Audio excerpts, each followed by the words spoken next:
Thank you, everyone, for joining us here. This lovely little conference we have going that is organized by the Luohan Academy.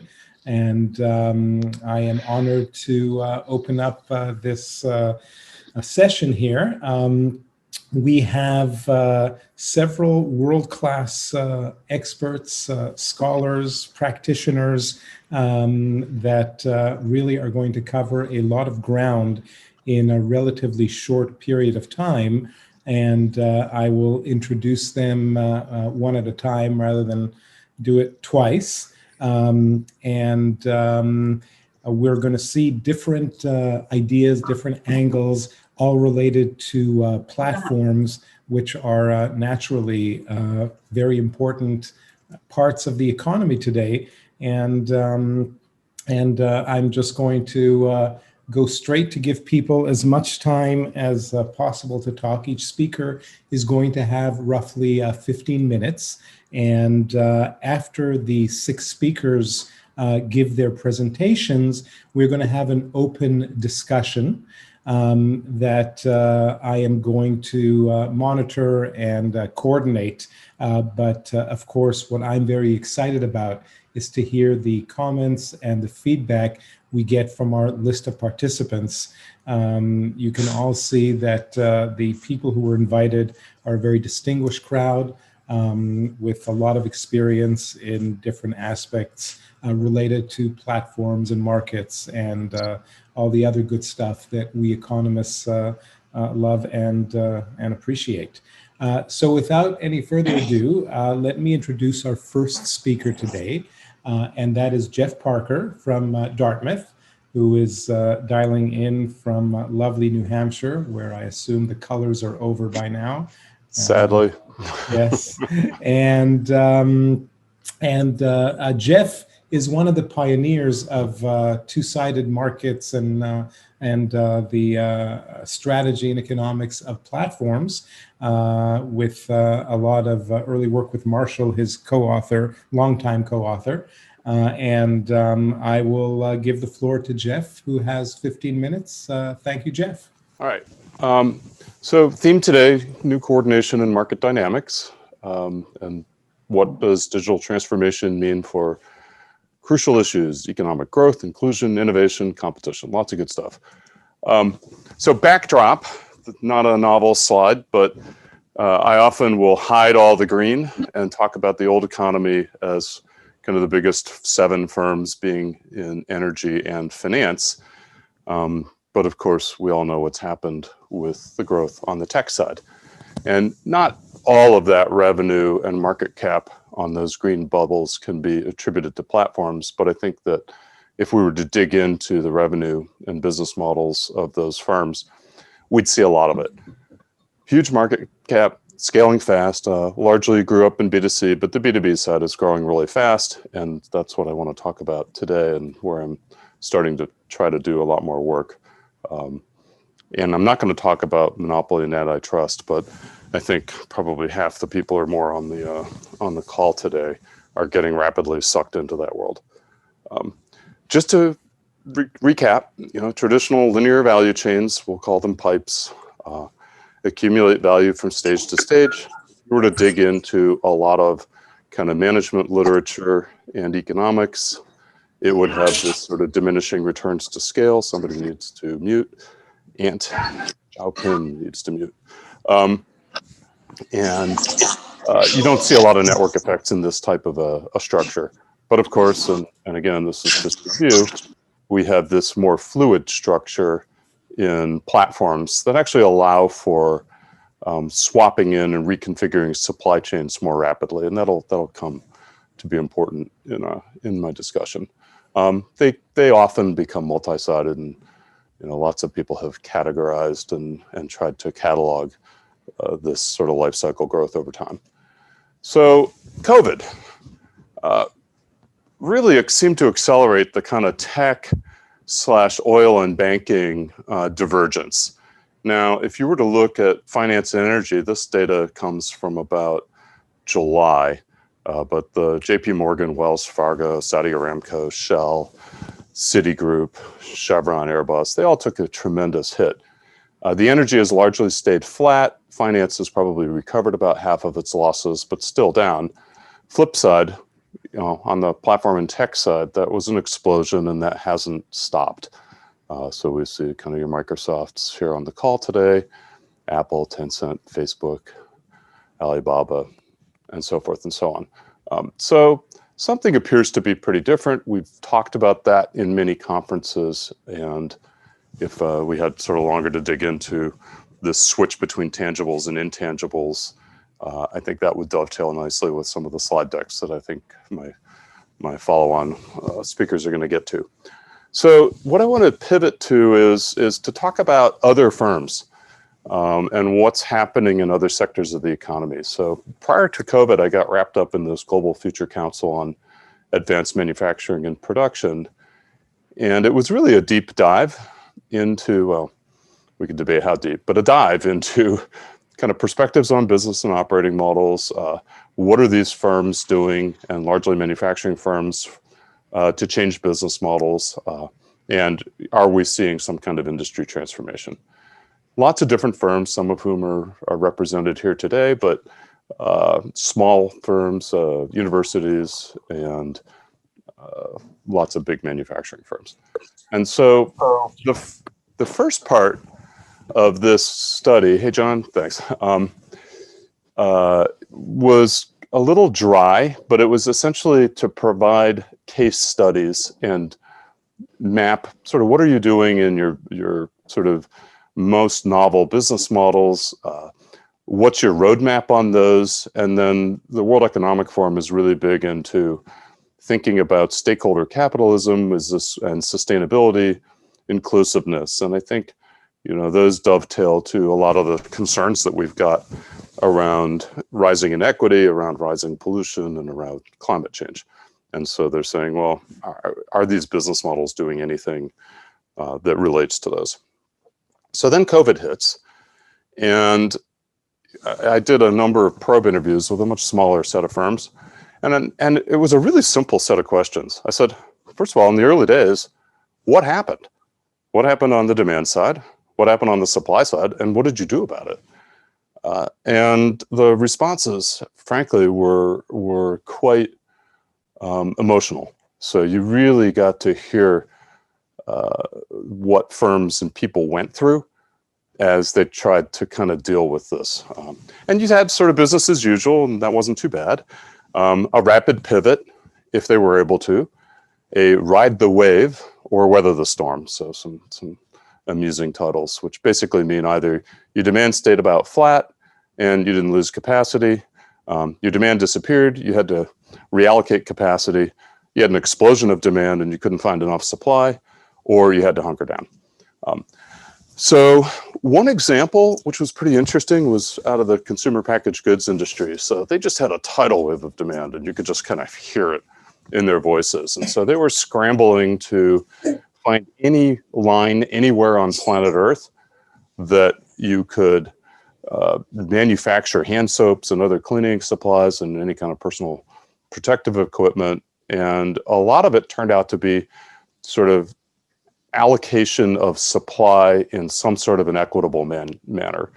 And it ended up being super manual. So you'd think that we'd have all this kind of wonderful AI and machine learning and forecast planning tools, but they all blew up. So they had to turn it all off because everything was out of sample.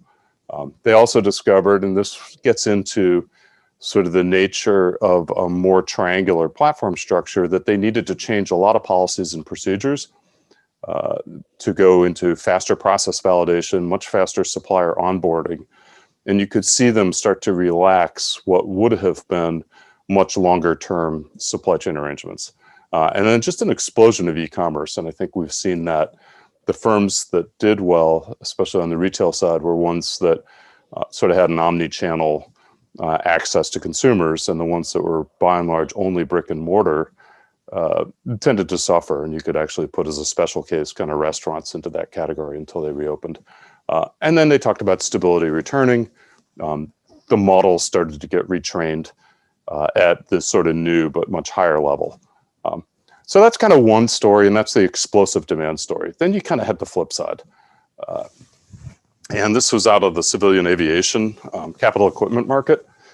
And so these folks, basically, they're dealing with the barren desert right now. They have contracts that are power by the hour. So that means essentially they did what they had been told would be good to stabilize their revenue streams, which is to stop selling sort of lumpy capital equipment and then try to just monetize on service revenues, but instead bundle those together and just sell when an aircraft flies. And that works just fine until you ground the fleet. They had approximately a 90% revenue drop early on, and you can kind of see that in this graph of changes in weekly flight frequency. And the US is actually still way down. Global demand kind of back up to about half. You can see the China curve on the top, which seems to have come back primarily to normal. But they took some pretty dramatic actions, and this is Rolls-Royce. I'm just using it as an example, but it's across the industry. So 20% workforce reduction, a recapitalization, so they had to fix up their balance sheet. And they're looking at about a 4-year recovery. And so, they're not looking at months, but they kind of have to weather this storm for quite some time. And then another example comes out of the automotive supply chain. And so in this case, it's a firm example way up the supply chain, widely used component, 100 million units per year. So basically supplying the entire industry. People are probably familiar with the bullwhip effect, which is when something small happens down at the end of a demand sort of instability, that amplifies back up the cycle. These guys were hitting about a 70% swing. However, they didn't panic. And the reason was that based on their 2009, 2010 experience, they said, well, we probably have about 2 to 3 months, and then we would expect this to go back. And it actually did. And the things that benefited their ability to adapt to that were primarily kind of around geographic and product flexibility, which means the assets could be used to address multiple markets in multiple regions. They viewed that as expensive. And if we have time in discussion, we should come back to that notion, because I think with increased digitalization and flexibility, there might actually be a revenue win there instead of just viewing it as an insurance contract. Agriculture capital equipment, that was an interesting one. This is primarily North America. Nothing terrible happened on the demand side, but the service side basically would have gone dark because people weren't allowed to be out in the field.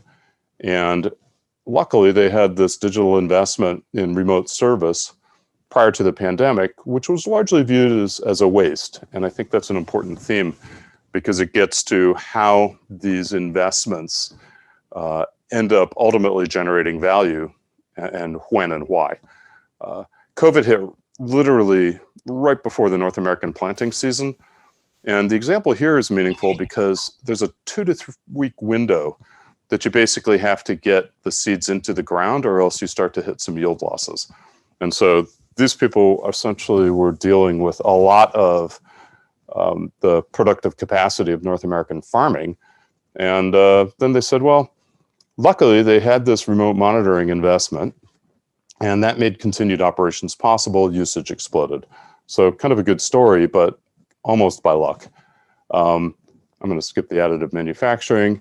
Jeff, I'm giving you a 3-minute time limit. I have 3.5 on mine, Steve. Okay. You can read this slide later, but the food truck pivot was kind of fun because an intermediary came in to match supply and demand because the trucks themselves didn't have the sensing capability, and the stable demand pattern of lunch disappeared, but the evening dinner demand that was kind of day by day and region by region exploded, and they actually had more demand than they knew what to do with. Kind of interesting. Mayo Clinic has done an awful lot, and maybe Hal can talk to that because there's a big Google and petabytes of de-identified data, hundreds of partnerships. Probably the punchline there is that they had this roadmap of how to do partnerships that they figured would take around 10 years, and they largely think they've cracked how to do those in just the months. And that kind of notion of years of change in weeks and months was one that we heard a lot of. And so we were really interested in, well, what's the business and operating model adaptation? Lots of failures. I mean, we've got inflexible human resources and organizational processes. There were lots of kind of constrained capital issues, inflexible kind of information systems. And of course, the biggest one was this giant demand and supply imbalance that these people essentially had to rebalance in real time. But also lots of successes. And I think those dovetail to this kind of workshop today around redeploying manufacturing capacity, end-to-end digitalization, the effectiveness of remote access, and this technology that we're using today in many ways kind of mirrors that. Lots of cross-training was important, and the ability to use computers and kind of more digitization to complement the human capital was a story that we heard over and over again. Some systems, and I think Alibaba was one of them, stepped in to provide capital and liquidity to smooth things over. And then we heard this theme of kind of more fluid supply chain arrangements and platformization.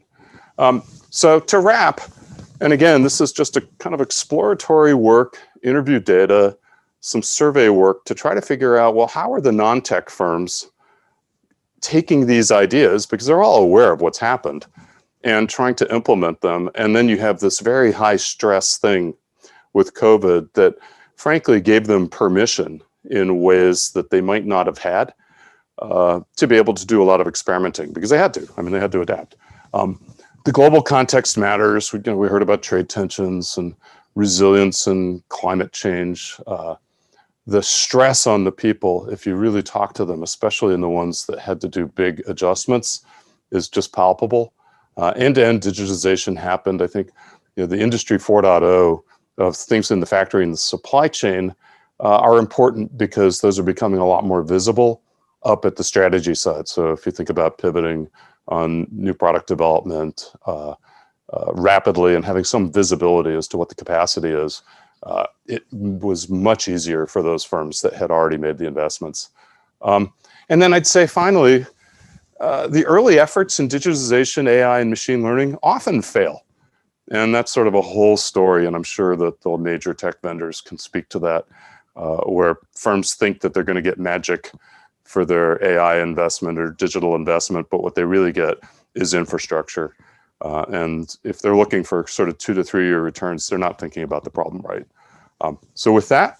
Thank you very much, Jeff. We are now going to quickly transition over to Hal. So I'm going to talk a bit about innovation, because all these discussions come around to innovation. I've got a number of somewhat disconnected slides, but we'll see if we can fit them together in this presentation. So let's start with venture capital, which is critical to the industries we're discussing today. And let me just show you a picture of what investment in venture capital looks like in the US. So the dark blue bars there are initial rounds of funding. The light blue are subsequent rounds of funding. And then the line is, in fact, the number of businesses that are funded. So you can see for both the line and the bars, that is, for both the funding and the number of entities funded, we're seeing really quite good growth for the last decade. See the big bubble there in 2000, and then subsequently pretty much growth in most years. And the same thing's happening in Europe. If you look at the European situation, it's a little slower in growth in the number of firms funded, but it is the funding is quite good. Now this stops in 2018. It's the latest data I can get, but basically things look pretty good on the venture capital side. Now there's another company that surveys venture capital, and that is known as PitchBook. And if you look at their data, you're seeing the same general picture with respect to funding, but the numbers have been going down. And this fact that the numbers have gone down has been noted by several observers, most prominently The Economist magazine, that had a story a couple years ago. American tech giants are making life tough for the startups. So the PitchBook data is supposed to show that the slowing numbers are due to somehow incumbents preventing or discouraging entry.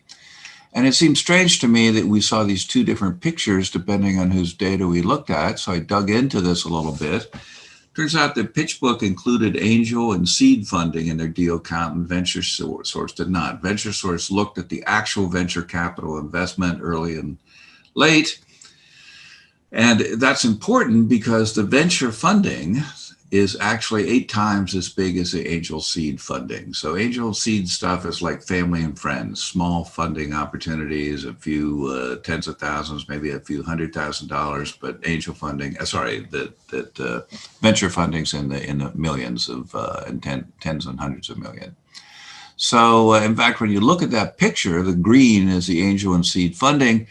Many people consider that to be something of a bubble. If you look at PitchBook CEO, he said, after a couple of years of frenzied investments, the venture capital ecosystem is moving away from its financing peak and returning to normal, healthy investment climate. So contrary to what the Economist argued or stated in its review, venture capital is doing just fine. There was a bit of a bubble in angel and seed capital, but that seems to be back to normal now. What about R&D spend?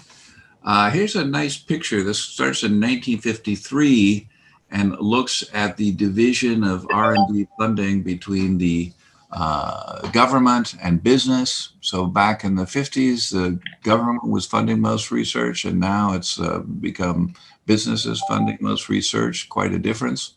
Luckily, the private sector has stepped in and is funding basic research. If you look at the GAFA companies, Amazon, Alphabet, what else we got? Well, Microsoft, Apple, that is the red lines here, the red bars, they are really doing a lot of R&D. And there's a kind of a geographic picture there too. If you look at the EU, you see autos and pharma are the companies that are doing the R&D. In Asia, it's telcos, Samsung, Huawei, and so on. And in the US, a lot of it is the online businesses that people have referred to already. And you would think that this diversification across geographic borders would be a good thing. Remember Ricardo and wool and wine and comparative advantage. But there's a lot of anxiety in the governments. The EU, even though they have a very strong position in autos and pharma, they say, oh, we want to be online. And Asia says, well, yes, we have a strong position in telco and consumer electronics, but we want to be in pharma or whatever. So there's a lot of jockeying in terms of these sectors. Google, for example, R&D as a fraction of revenue has doubled. It's doubled since 2002. And really, there's a very large group engaged in basic research of all sorts and a very high quality. If you look at the major conferences, this is a neural net conference, the leading papers in terms of number of papers, Google, Stanford, CMU, MIT, and Microsoft Research are the big players in that domain. And this is machine learning, where we saw the same thing below. We saw the same thing happening in that area. And here's a nice little slide. I don't know how many of you are familiar with Kaggle. Kaggle is a company that does machine learning competitions. So they actually are owned by Google. I was an angel investor in Kaggle several years ago. And they're just going gangbusters because companies are coming in with real problems where machine learning will make a difference. They're putting up real money, and people are competing for that prize money. Recent example is a case of funding from the real estate industry, Zillow. Zillow wanted an improvement on their model for forecasting housing prices. They paid $1 million prize to a 3-person group who came up with the most effective machine learning model. And that was comprised of a Canadian, an American, and a Moroccan who met online, and it came up with the best model for this, for Zillow. And here's a great picture of our quantum computing framework, which I think is located in Santa Barbara. Not quite sure where it is these days, but we recently announced quantum supremacy, showing a problem that could not really be solved by existing digital computers, but could be solved in the quantum realm. Acquisitions, another big part of innovation. One thing that people don't really appreciate is since 1992, there have been 5 times as many exits via acquisition as IPOs. So the normal mode, the most common mode for exiting venture funding is via acquisition, not by IPO. And this is, here's a picture, IPOs in blue and acquisitions in red. And you can see what's going on in that industry. That's a change since the 90s, but it's been going on for at least 30 years. And startups are well aware of this. There's a really nice survey run quarterly by the Silicon Valley Bank that asks, among other things, what's the realistic long-term goal for your company? 57% of the respondents said it was acquisition in 2018 and 50% in 2019. Only 18% said it was IPO. Many acquisitions in Silicon Valley. In fact, I think I would say most acquisitions are acqui-hires. That is hiring a small team of people that have some expertise in a particular domain. Examples from Google. We saw early on that voice recognition was going to be a big deal when we moved to mobile computing. And we started a little service called Google 411, excuse me, typo in the slide there, should be Google 411, where we provided online directory services. And by providing those directory services, we were able to get tons of data for voice recognition. We hired researchers who could analyze that data, both by hiring individuals and by hiring, acquiring companies that had expertise in that area and were off and running. Android, which of course is a huge success now, that was a 5-engineer acquisition. There were 8 employees in Android when we acquired it. There was no product. They had a vision of a product. They had ideas. We thought they were great ideas. We added a few $1 billion and a few thousand engineers, and 2 years later, we had a product, the Android operating system. It's a lot easier to hire a team of engineers than it is to hire 5 separate individuals. Plus, you get the team, which is an important issue. So these acquisitions are generally not to acquire a product or a market, but in fact acquire that expertise. You read a lot in various places about the kill zone. So what's a kill zone? That's an area that's not worth operating in since defeat is guaranteed. Well, the first observation you want to make about that statement, of course, venture capitalists are going to look for the best opportunities are. They're not going to look at places where they think there's not going to be some potential for innovation. And as an example, let's take AI. Google, Apple, Amazon, China, Europe, countries have announced AI initiatives and strategies. Surely no startup would want to enter this kill zone. But look, if you look at the actual numbers of fundings in different areas, 610 companies in 2018 entered into artificial intelligence related activity. So what they're looking for, of course, is to be acquired, because startups want to be in sectors where there are lots of acquisitions, since that's the normal means of exiting from venture capital funding in today's world. And finally, the last point I want to make is all of this research is in vain unless there's some way it can disseminate across different research teams, across different countries, across different sectors.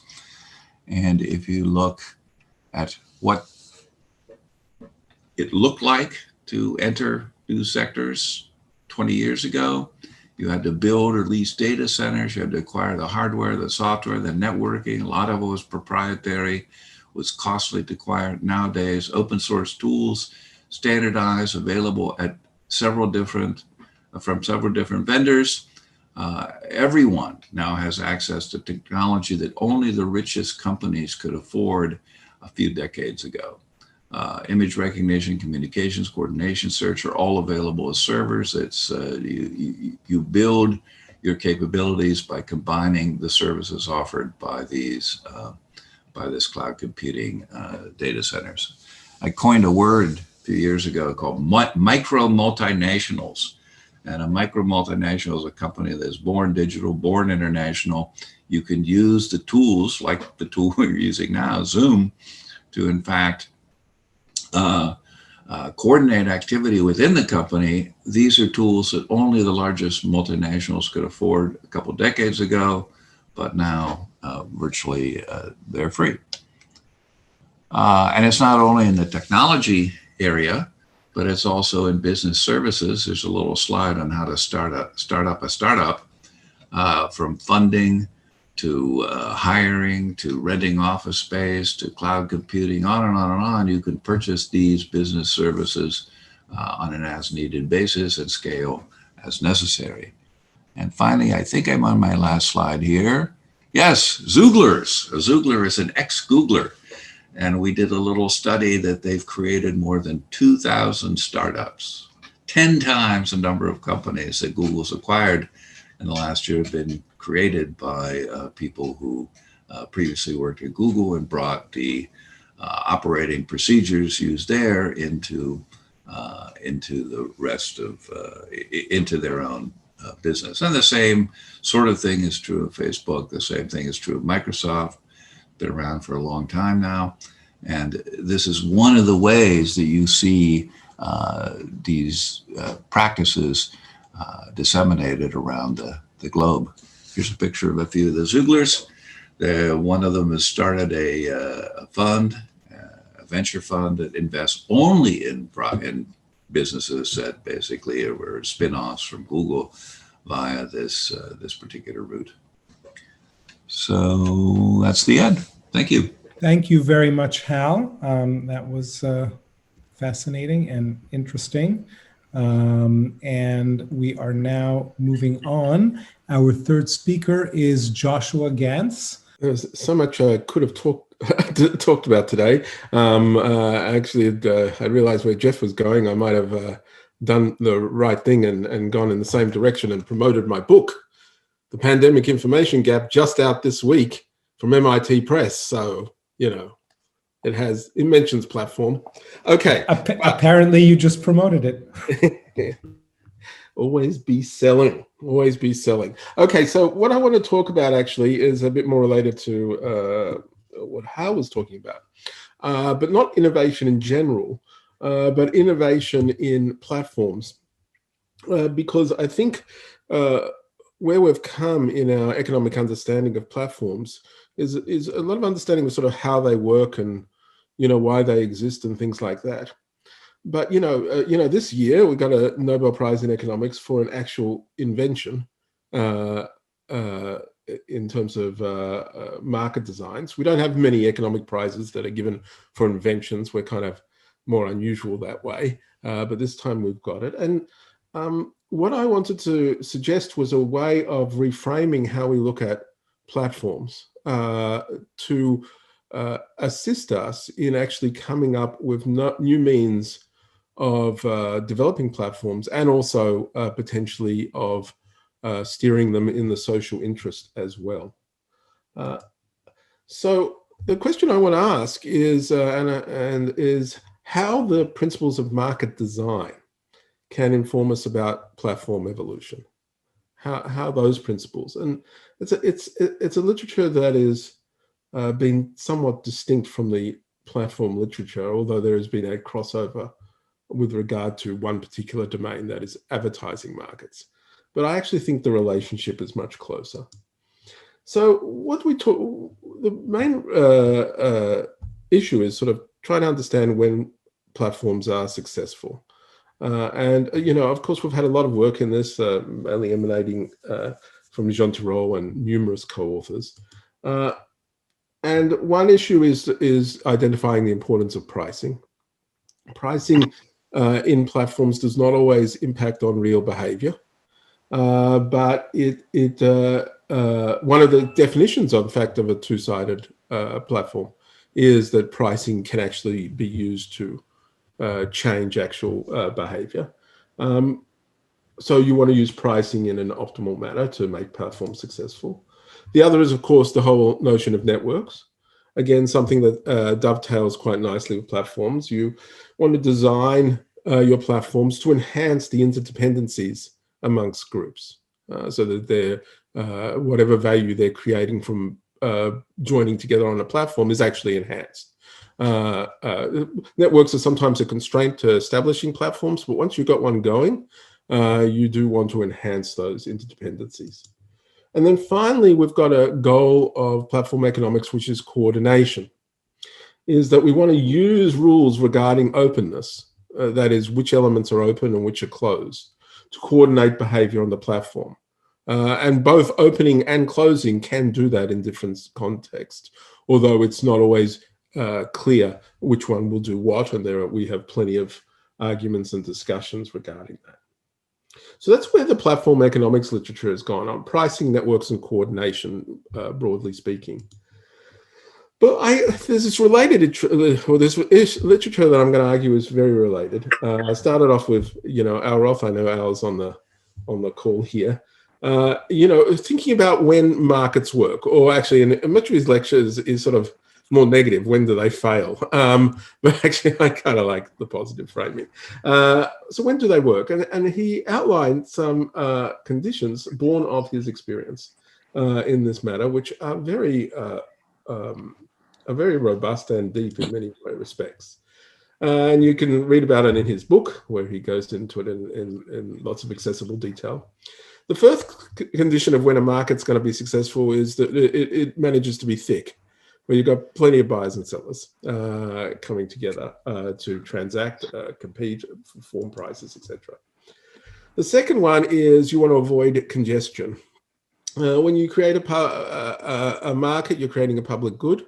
Every time we create a public good, we've got all sorts of people who try to work out innovative ways to free ride off that. Al talked a lot about unraveling, but there are other ways in which timing is manipulated, and that causes some issues for markets. And the final thing you want for markets to work properly is you want them to be safe. When people come and they transact, you want to ensure that those transactions are honored, completed, etc. If you've got risks associated with that, it's going to undermine everything. So those are the three broad conditions. So I've done 3 conditions on platforms, 3 conditions on markets. What am I going to do? I'm going to relate them to each other. So in terms of thickness and networks, they're very closely related. I don't think that's news to anyone. The issue, and so I'm not going to talk too much about that. The issue is sort of thinking about pricing and coordination versus congestion and safety. And interestingly enough, those ones don't have any neat one-to-one mapping. In fact, there's a bit of a soup there, and that's good because that's an opportunity for us for innovation.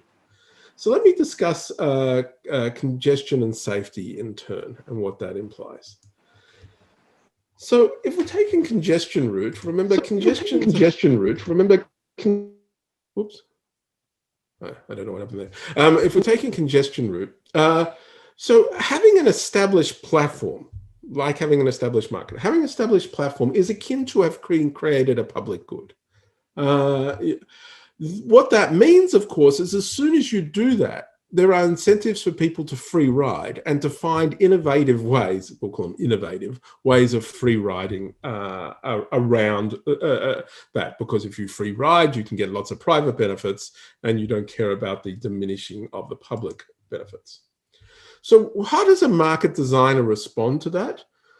They respond to that by creating very hard and fast rules coupled with enforcement to prevent things like unraveling going on. And we saw those same sort of rules emerge in auctions regarding activity rules to make sure that people did not engage in free riding behavior.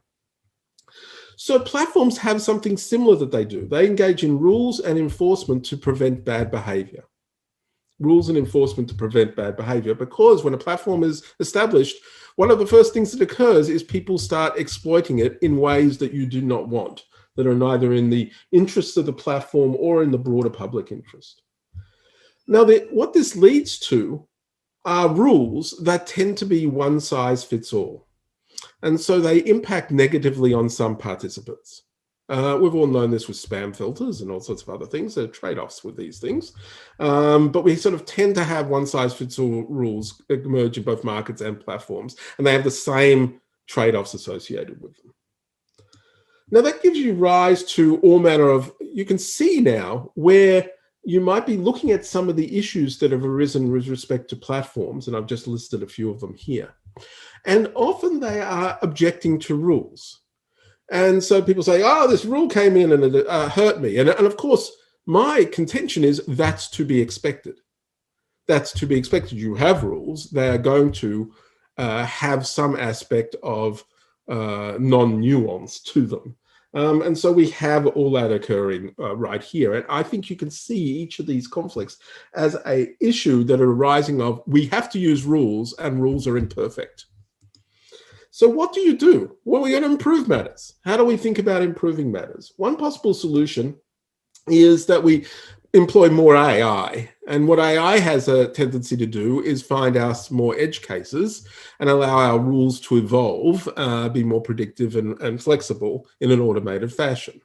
So, we have plenty of, our spam filters are now virtual AI solutions to that, to somehow balance everything out, where every bit of mail is treated individually as predictive of spam or not. But in other cases, we have not been able to use AI, and we've relied on more people. I think most people employed by Facebook or its ecosystem are in the business of trying to enforce rules going on, the content moderation. Those solutions occur. Now, AI is sort of nice and friendly. More people is cost. We look very old economy there, so that's not such a great outcome, but they're both ways of doing that. The one that I want to enter into this framework that I think has been insufficiently relied upon is voice. This was the solution that Albert Hirschman noted with regard to our other big rule-making institution, government, and that you would use voice in order to moderate, find the right exceptions, and become more flexible in your application of rules. And I could imagine that being used in the platform context quite a lot. In fact, eBay were a very early user of this sort of thing. Okay, so that's congestion. So we could think of ways of being able to deal with that. What about safety? This is the other big issue that comes up with respect to platforms. So desirable platform activities require others to take actions and make investments in a platform. No platform just exists and everybody acting passively. A platform is there because it's coordinating behavior on it. That means people have to be properly incentivized. So in market power, how do we get people to participate? We make commitments to promises and expectations being met. We make these things safe. We say you're going to come and things are going to work out as expected. When they don't happen that way, people shy away from markets, the markets fail. Platforms, the principal means we've thought about safety is being committed to various forms of openness so that we allow people to have access to competitive options.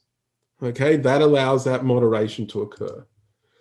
The problem with this is that both of these are commitments, and the commitments can be easily eroded, even if they're sort of stated up front, by a lack of transparency and also a lack of exit options, which is the other thing we face with platforms. They intend towards monopoly elements. And so we have all that going on here as another set of things that arise regarding people, lack of transparency, wanting understanding of commitments, wanting more competitive options, etc. But again, this is an opportunity for innovation to find new ways of doing these things.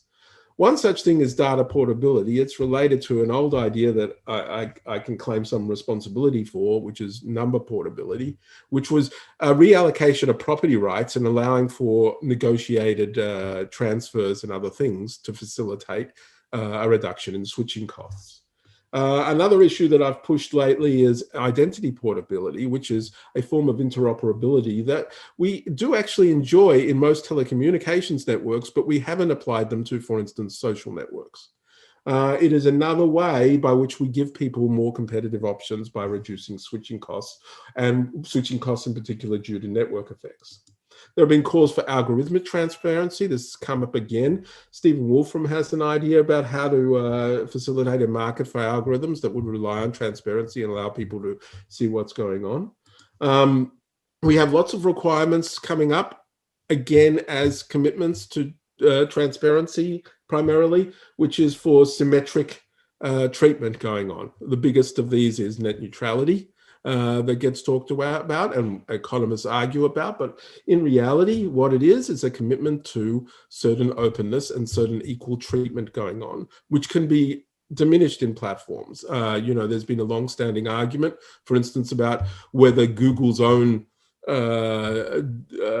products and other things get priority in Google's own search. That's an issue of asymmetric treatment, and there may be merit for that in certain circumstances, but the other problem is that it erodes that commitment.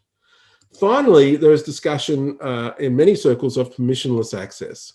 We want to have situations where you're able to innovate and not have to ask permission from multiple people. Now, for the vast majority of time, people were talking about permission from government and under Soto and other things like that, and establishing new firms, etc. But, and anybody dealing with COVID and the FDA as an example of that, but we now also have that with relation to platforms. How many hoops do you have to go into in order to be able to link with a platform? Sorry? Is there a question? Oh. And I had a recent book that went into this in quite a bit of detail as well. So my end conclusion is that I think actually thinking about our market design challenges, and in particular congestion and safety, and applying those same logics to platforms will lead us to consider more options, both for the platforms themselves and for regulators, at getting to the heart of some of these issues. Because I fear that some of the other solutions, divestiture, separation of elements and other things like that, are not the sort of things that are suitable for platforms. You wouldn't do those in markets, therefore why should you do them in platforms? And so this is a perspective that I'm offering here, and a discussion that we might be able to have. Thanks, Steve. Thank you very much, Joshua. And we are going to see if Catherine's microphone is working. Oh my gosh, how is it sounding? Yes. Oh, you sound as lovely as always. Thank you, Catherine. You have the floor, and I look forward to your slides. There we go. Thank you. So, thank you so much. This is obviously so exciting to be here with so many amazing people listening and speaking. Now, I don't know if you know what happened to our speakers, but we were giving the most astonishing list of stuff to cover, which you might think of as everything which is important, or at least important in my head. And so what I decided to do in terms of theming what I'm going to say is I'm going to really talk a little bit about parts of platform economics I think that legal scholars get wrong in our current competition policy debate. And that is going to give me ample opportunity to talk about a lot of things. Now, the first thing that happens whenever you go on some kind of panel where you're discussing antitrust in today's digital economy is that legal scholars just love the term network effects. And, you know, we understand why, right? Because ultimately the idea you can have something which is self-reinforcing in terms of reinforcing incumbency is problematic from a competition policy point of view. Now, what I want to say, and what I always say in these panels, is that yes, network effects in theory, we obviously have to worry about them, but there's many reasons in practice to think that they've become less important as the digitization of our economy has moved on and so much of digital activity is moved away from devices towards the cloud. You know, and often what you find in these debates is that when people are talking about network effects, they really mean switching costs. And of course, we have to worry about areas where we might see switching costs with interactive network effects are a problem. Other things, I get to say is what I love is in these debates, I get to talk about my dissertation research. Now, my dissertation research was done now 18 years ago. And what is funny about it is at the time, it was on video conferencing. And I just remember presenting this work on video conferencing and network effects. And people just hated them both. Everyone in the audience was like, we tried video conferencing, definitely doesn't work. Not a technology study. And then, network effects, well, we dealt with them in the Microsoft case closed. Anyway, the point about that research was that ultimately network effects are very fragile, very localized, and often, don't seem to offer this sort of incumbency or permanent source of competitive advantage, which is sometimes fated. The research, though, which is more recent that I wanted to highlight about network effects, though, today, is a paper I wrote with Christian Catalini. And this was published in Science, which means it's very impressive to your parents, but no economists have read it. And so I just wanted to mention it today, which is that we sort of went further on the network effect debate and empirically showed how you can actually make network effects or installed base a disadvantage. And what we did in summary was, how did we do this? Well, we gave $100 in Bitcoin to every undergraduate at MIT. And there's various randomizations. You can trust me on the identification. But what we showed was that effectively what we did by having this huge install base at the beginning was we managed to make Bitcoin uncool. And that those techie first early adopters you really need for a new technology, they were put off. They were seeing humanities students. We even have humanities students at MIT. We're using it. And in general, we managed to destroy Bitcoin, which was, quite an achievement rather than the Bitcoin paradise we were hoping to set up. So I think, just because so much of network effects is social, it's important to remember that you can have negative network effects as a result of these social processes. Now, the next thing I want to talk about is, so I sort of say in these panels, network effects, traditional network effects in terms of communication networks, less important than you might think. But then the next reaction is that no, you've got network effects all wrong. What network effects are really about now is big data. And there are a variety of books written by legal scholars which focus on the idea that big data, new oil, new gold, whatever you like, is the nuclear weapon in terms of competition policy. So my response to that is always, well, we say big data is a thing, but let's actually look a little bit more in detail at the data industry and see what evidence we have of returns to scale in data. And for this, I often talk about my research on data brokers. Now, data brokers are a huge and important part of the digital economy, which allow advertisers to basically target ads to a certain set of eyeballs all across the internet. And what we did in this study was quite simple. We went to see, well, how accurate is their profiling? And does access to data seem to drive it? Now, the one result I love to highlight for this study is that one of the things we looked at was how good are they at predicting gender. Now, remember, they're predicting gender from internet browsing behavior. That's just a really hard classification task. Think about how you would do it. It's just hard.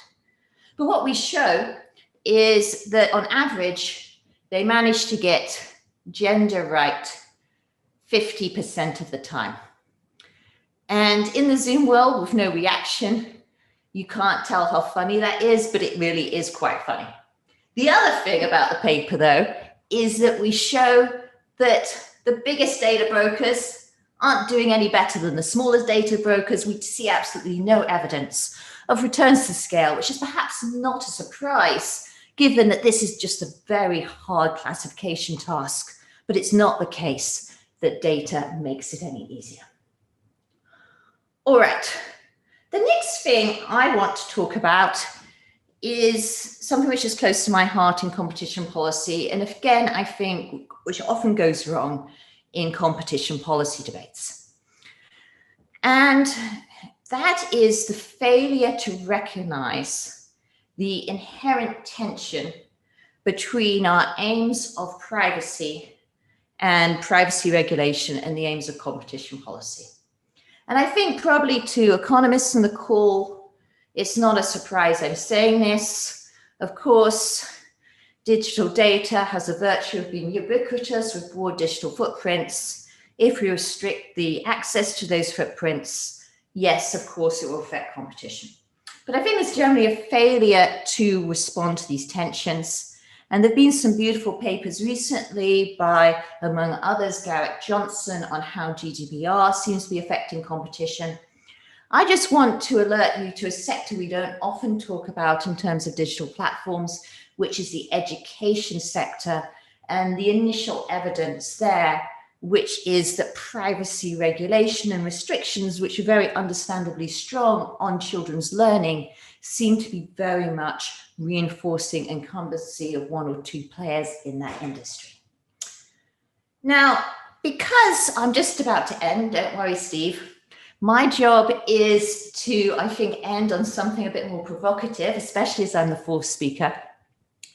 And this is to say that when it comes to privacy policy and platforms, I want to make the argument that often privacy policy could be better framed as the concern of those with high income.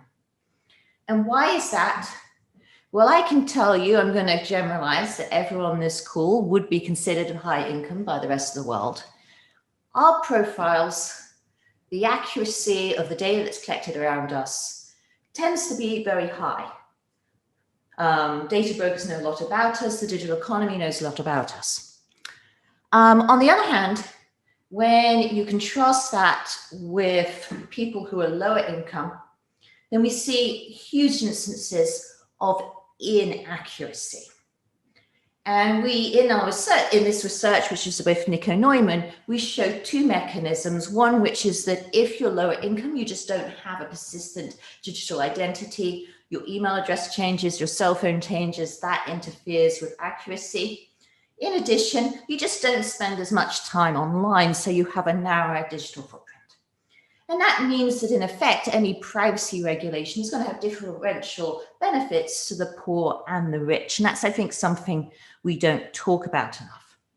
And just to sort of be even more provocative on that thought, one of the other papers I've been working on is talking about in the digital economy, well, just that so much is there which potentially can benefit those who are lower income. And we have this paper which shows that when people started using an app to submit complaints to the Boston government, then it actually went so much better for people who were living in lower income areas. Why? Well, you no longer had to negotiate on the phone with a Boston-based government employee, and that tended to benefit people who were from lower income areas. The big however, though, is that obviously across Boston, there are differential access to mobile data, and we show in a turn that that seems to be affecting access to these benefits. So I just want to end on this thought that often when we think about digital platforms, we're very much focused at the sort of, the richer end of the economy, and perhaps there's not enough debate about how regulations and policies may affect those with lower income.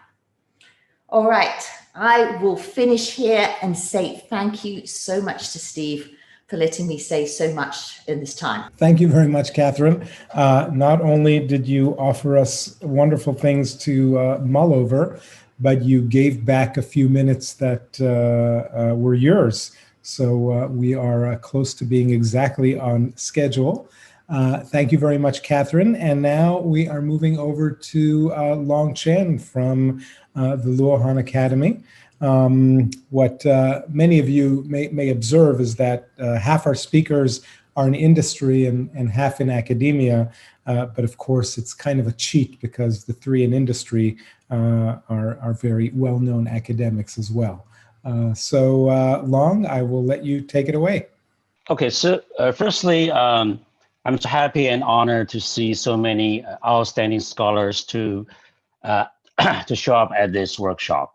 So despite the fact that we have so many great experts, I ventured to talk about the digital platform from China's perspective in the hope that it might provide a useful angle for the audience to understand what digital platform is and where it is going. Now, China's digital economy is somehow special in the sense that it has become a macro phenomenon. If you look at talking about scalability part, so most of us have witnessed China's rise has become the second largest economy in the world. But what was somewhat underappreciated is that the China's rise of the digital economy. If you look at this China's online consumption, the e-commerce, back in around 2010, China's e-commerce out of the retail sales was about 1%, which is below many countries. But in the past 10 years or so, now China's online consumption accounts for about more than 25% of the retail sales in China. So online consumption has become a macro phenomenon in China. So it's very scalable. Now, by doing so, then we can look. So if we take the marketplace as a classic case of human coordination, we can see that digital technology has broken the traditional boundaries of the markets. So this graph shows that the average distance between a buyer and seller on Alibaba's Taobao.com is around 1,000 kilometers. I think similar numbers can be seen on other platforms. So that's it breaks the traditional boundaries of the coordination, and it also means that it's leading to very broad participation. So on Alibaba's Taobao.com, we have more than hundreds of millions of users and tens of millions of the SMEs serving them. So if you look at on the inclusion side, then you can see that actually on the left panel, you can see that the people from the less wealthy regions, they do not spend less online proportionally than people from the more wealthy regions. And more interestingly, they spend many more varieties on the online consumption, and it's easy to understand because they don't have good supermalls in their local areas, and also their online consumption grow faster. So that is the inclusion dimension. Now, if we look at the participants, as I mentioned, we have more than 10 million active SMEs on Taobao.com. I'm just using the Alibaba as one example, but you can see that half of the entrepreneurs are actually women. I'm not talking about women as employees. I'm talking about their entrepreneurs, and also even in the digital industries, their shares of the market is also increasing. So that's another dimension of inclusion. Now, it's not only quite. It has led to, I think, unprecedented level of participation, and it could lead to inclusion. It can also bring about innovation.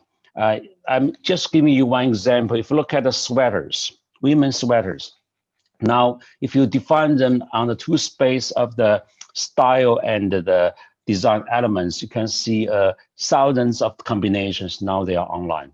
And if you look at the prices, the online and offline prices, you can see that the online prices, even though they have many more varieties, but actually the price is somehow going down compared to the offline market because there's more competition. Now, I'm talking about some of the, I think China's example is interesting in the sense that you have these two-sided markets. It has led to together has led to a macro phenomenon.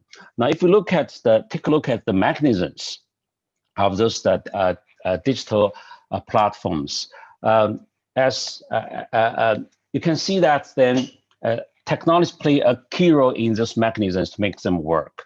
So one interesting thing, of course, is to make use of the data. So there's one particular paper by Professor Chen and other his courses. I believe he's also on call now. And so to look at what happens if there's no personal information that is used for the search and matching. So a lot of time we forget about what exactly is the value of data. So what this natural experiment shows is that if actually, if in the search and matching online, if you do not use the personal data, then basically it's very hard to know what the consumers wants. So the recommendation will go to the top 1% of the brands. So immediately you can see that the click-through rates will go down dramatically, and actually the purchase will goes down to a whopping 80%.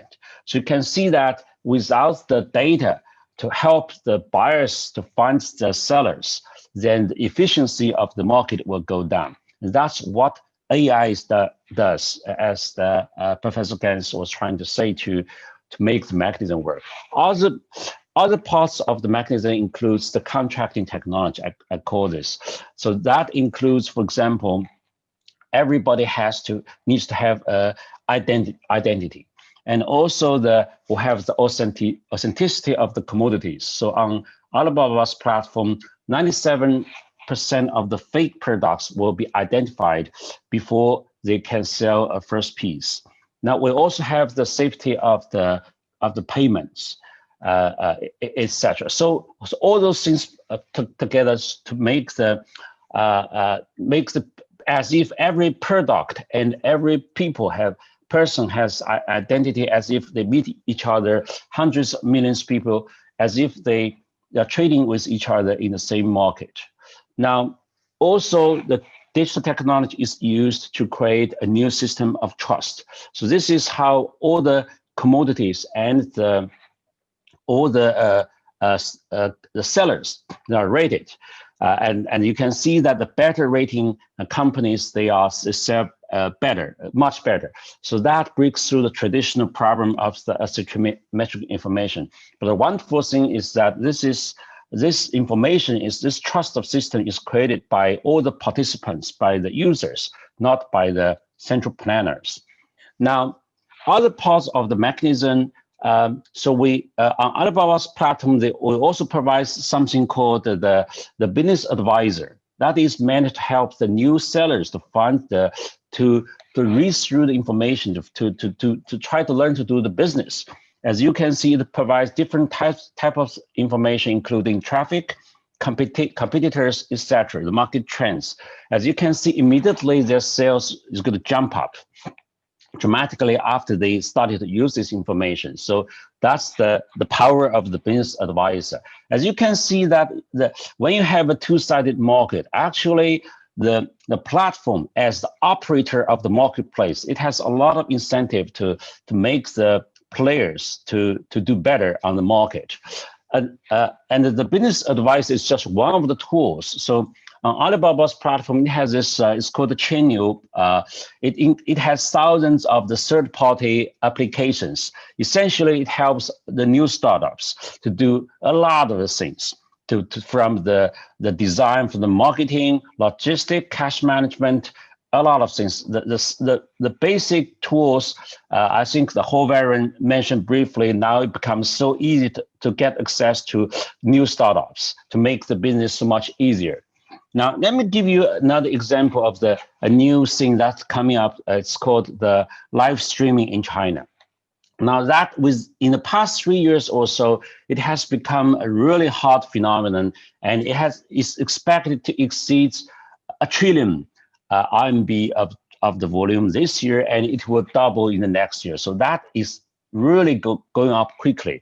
But what is this live streaming stuff? Basically, now you have the video tools to help the sellers and the brands introduce themselves to the consumers. And if the consumers do not trust them or do not like them enough, they introduce the influencers. So together, they make the consumption, help the sellers to make the consumption decisions. So this is a really interesting area. I think I recommend the researchers to do because it has a lot of the interesting stuff about how information is digested, how the intention of the consumers can be influenced, and how the trust systems can be made. So that is a very interesting areas coming up.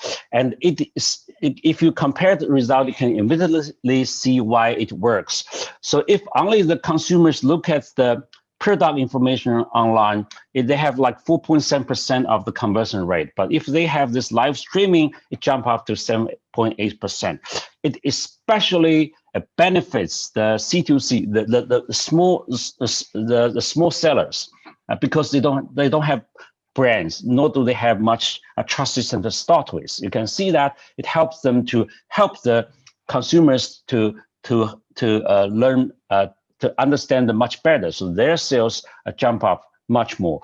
And this is another graph to see that the smaller sellers benefits much more from the conveying the information and build the trust.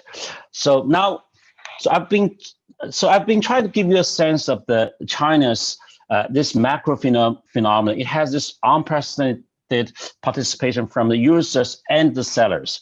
Now, I can also see that when we talk about the digital platforms, they might not be exactly the same in China, they might not be exactly the same as the United States. For example, if you look at the e-commerce, you can see that there's this healthy divergence of the market share.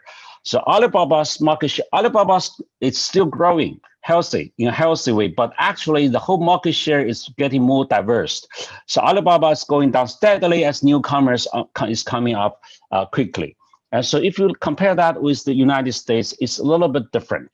So that's why I'm trying to remind you that there's different contexts. So the digital platforms, including the two-sided platforms, that can mean different things in different environments. And you can see that in the United States, we're familiar with the Twitter, Facebook, WhatsApp, but you can see that WeChat, TikTok nowadays, they are actually growing much faster. So new innovations indeed are coming up. It's not like the big tech companies can exactly stop them. And if we look at the numbers in the United States, if you look at the who dies easier, you can see it's actually the information technology is the most competitive. They die faster than in other industries. This last graph I'm trying to show with you is the labor share. That is the inequality part. So we understand in the United States, and so if you look at what's interesting here is that China's labor share is actually going up, and China's Gini coefficient is going down a little bit. That's contrast to the United States. So again, I'm trying to remind you that there's different contexts and when we talk about the digital technology. Let me stop here. What I'm trying to share with you guys is that is several points. Firstly, digital technology has largely enhanced humans' ability to cooperate. Actually, we can operate a marketplace using the digital technology. And so that it changes our ability to do the coordination. Now, it has broken the traditional boundaries of the coordination. It could lead to unprecedented participants and opportunities. So there's ample evidence of inclusion for both consumers and producers. And the platforms can achieve so by building the infrastructure of the two-sided markets using the digital technology. It is unclear that either digital technology or big data will for sure lead to winner takes all. There exists ample contrary evidence. Let me give you a final example. In China, several years ago, they were talking about BAT.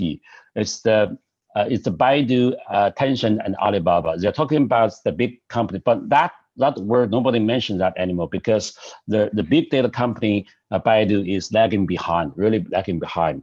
So my point here is that, I guess my final point here is that I do believe that as new regulation policies are needed for the digital platform But I guess we need to go beyond the traditional difference between the markets, companies. We have to think about the value of the new coordination, the value of the digital platforms that could, especially two-sided platforms that can operate as the operator of the markets. That changes our opportunity of the coordination. I stop here. Thank you. Thank you very much, Long. And it's intriguing how you touched on something that seems related to something that Catherine said about how privacy seems to be a benefit for rich people and not so much for poor people. And there's another interesting parallel in your talk about small and medium businesses and basically coming from lower income places and how they benefit from these platforms. So I think that might be something we could come back to. I want to remind everyone on the call that after our last speaker, Michael Schwarz, who already preempted my invitation and very efficiently got his slides up, we are going to have an open discussion Q&A. So I see that some of you have already been using the chat quite effectively, and we will be using that more, as well as the hand raising so that folks could chime in and offer their voice without exit. No pun intended, Josh. So please, Michael, take us away. So it's a pleasure and an honor to be here. And it's really wonderful that due to the magic of video conferencing combined with the magic of pandemic, I could be in California 2 hours ago, and now I'm in China together with all of you. Travel is getting a lot easier. I will try to be a little bit provocative, and the title of my talk is The Age of Vanishing Marginal Cost.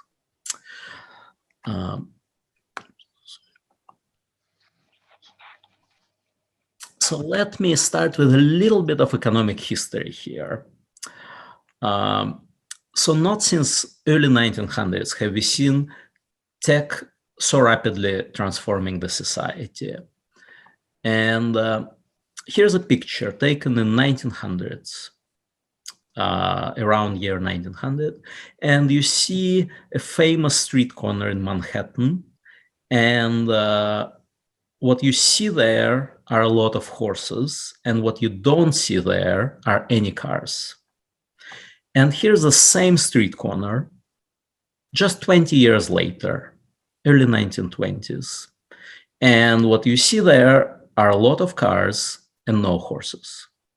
So in 2 decades, 100,000 horses that were powering the transportation in New York City just disappeared. Lots of jobs for people who serviced those horses disappeared too. Those people found new jobs. They were okay. Well, that was rapid technological change, and we are experiencing that kind of change again. And here's just a laundry list of technologies, and I put together that laundry list a long time ago, and I just added one yesterday. Work from home is becoming kind of a new technology in some sense. We had video conferencing for a while, but we only recently discovered that it's actually possible to work from home. In fact, one of the things that I was doing before pandemic was started, I was getting ready a small pilot inside Microsoft for work from home. We are planning to do a few hundred people starting in June. Well, guess what? Instead, we had the entire company working from home starting in March. So that's pandemic is certainly a lot of pain for a lot of people, but also a great accelerator. And by the way, all the measures of productivity, anything measurable, basically shows that work from home pretty much works. And people seem to prefer to work from home. Now again, going down the history lane, but a little bit farther than 1900s, let's go back to the 18th century. Let's look at major 18th century innovations. And you see steam engine that was under patent from 1769 till 1800. Another innovation that truly transformed Western civilization was introduction of potato to Europe. Potato didn't have any IP protection, unlike steam engine, although arguably it wasn't any less important. With steam engine, you see enormous spike in innovation after the patent expires. You see enormous increases in both power and energy efficiency of steam engines. It kind of feels like IP protection, and also in that just sheer number of steam engines that are being sold. So you see how IP protection created a monopoly that was sort of harmful for keeping prices high, innovation low. Then you look at potato, no IP protection, and you see that actually potato was introduced to Europe. It took potatoes 200 years to truly become a staple in Europe. So no IP protection, maybe no panacea. Maybe if someone would have had property rights for potatoes for 30 years, maybe potatoes would have spread faster. So hard to say which way IP cuts. So also copyright is introduced in early 1700s in England, not in the US. So we don't have good measures of the ratio between marginal cost and the price. We don't have those measures for 1700s. We don't have those measures for 21st century, but it is, I think, a very safe guess that marginal cost was a really large fraction of 18th century prices of books, of steam engines, and also of potato chips and of potatoes.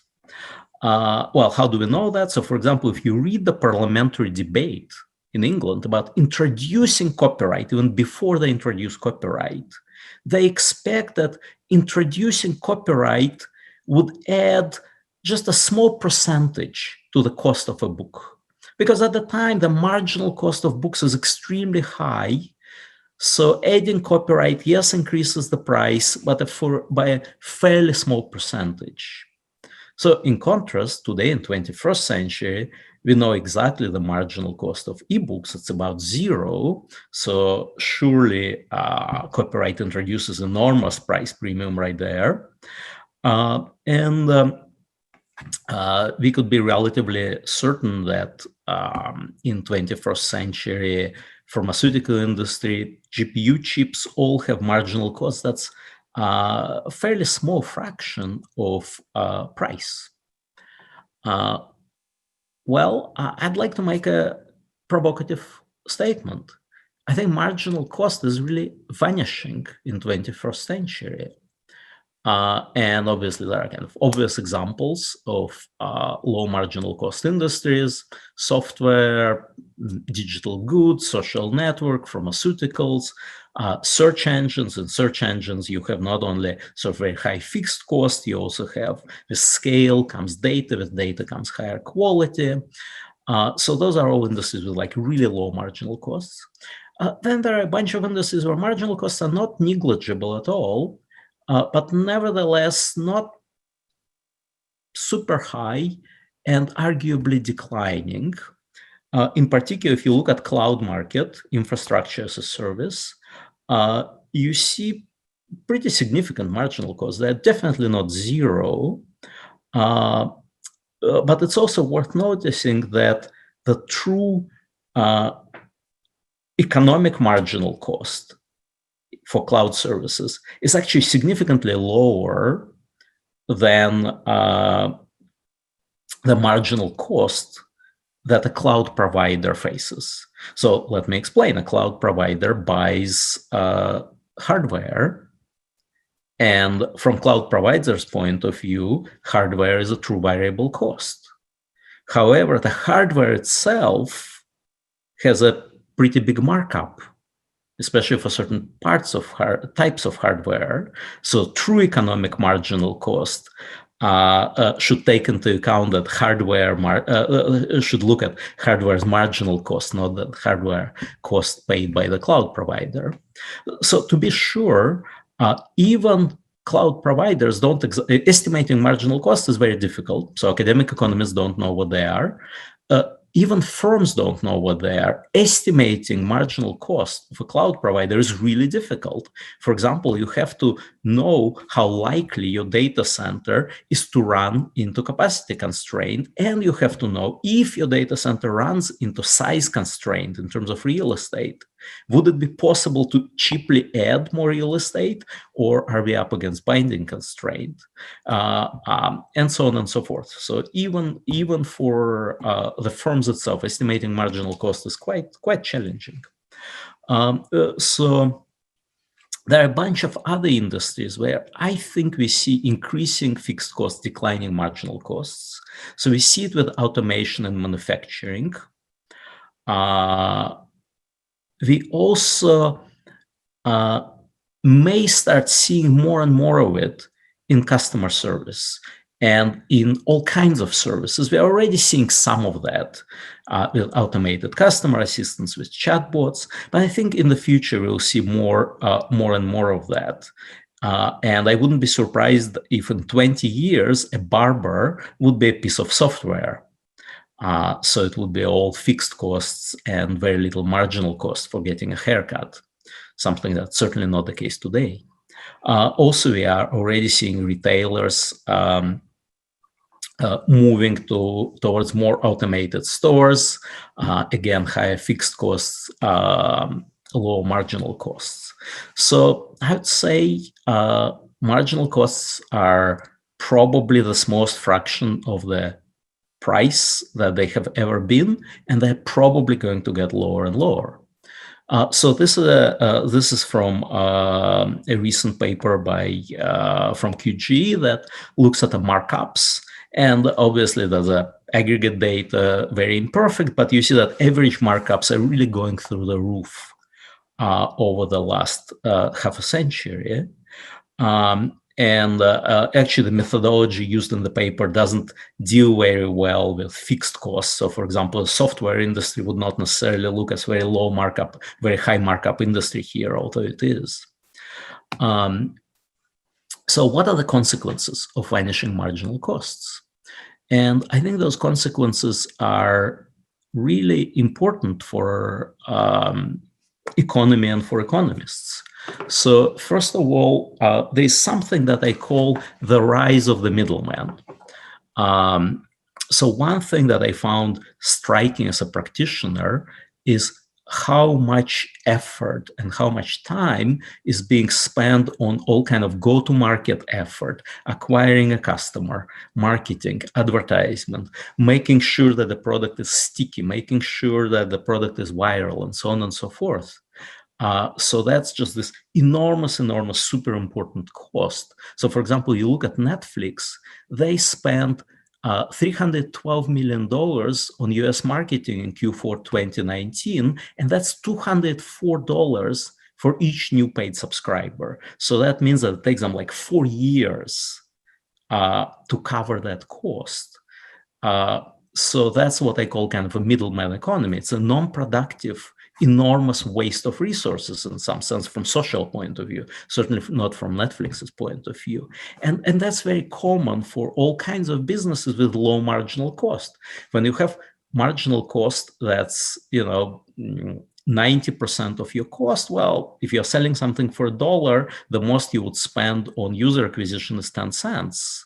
Well, if your marginal cost is zero, you're selling something for $1 for a marginal unit. You may be willing to spend up to $1 on basically hustling, and that could be ineffective, unproductive waste of funds that's socially not useful. So I think we as economists should really worry about it. So there's another consequence. The invisible hand, the first welfare theorem, depends on diminishing a constant returns to scale.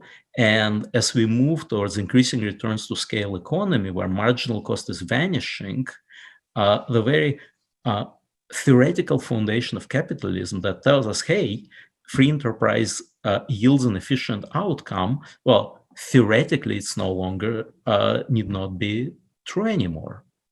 So what are the open questions here?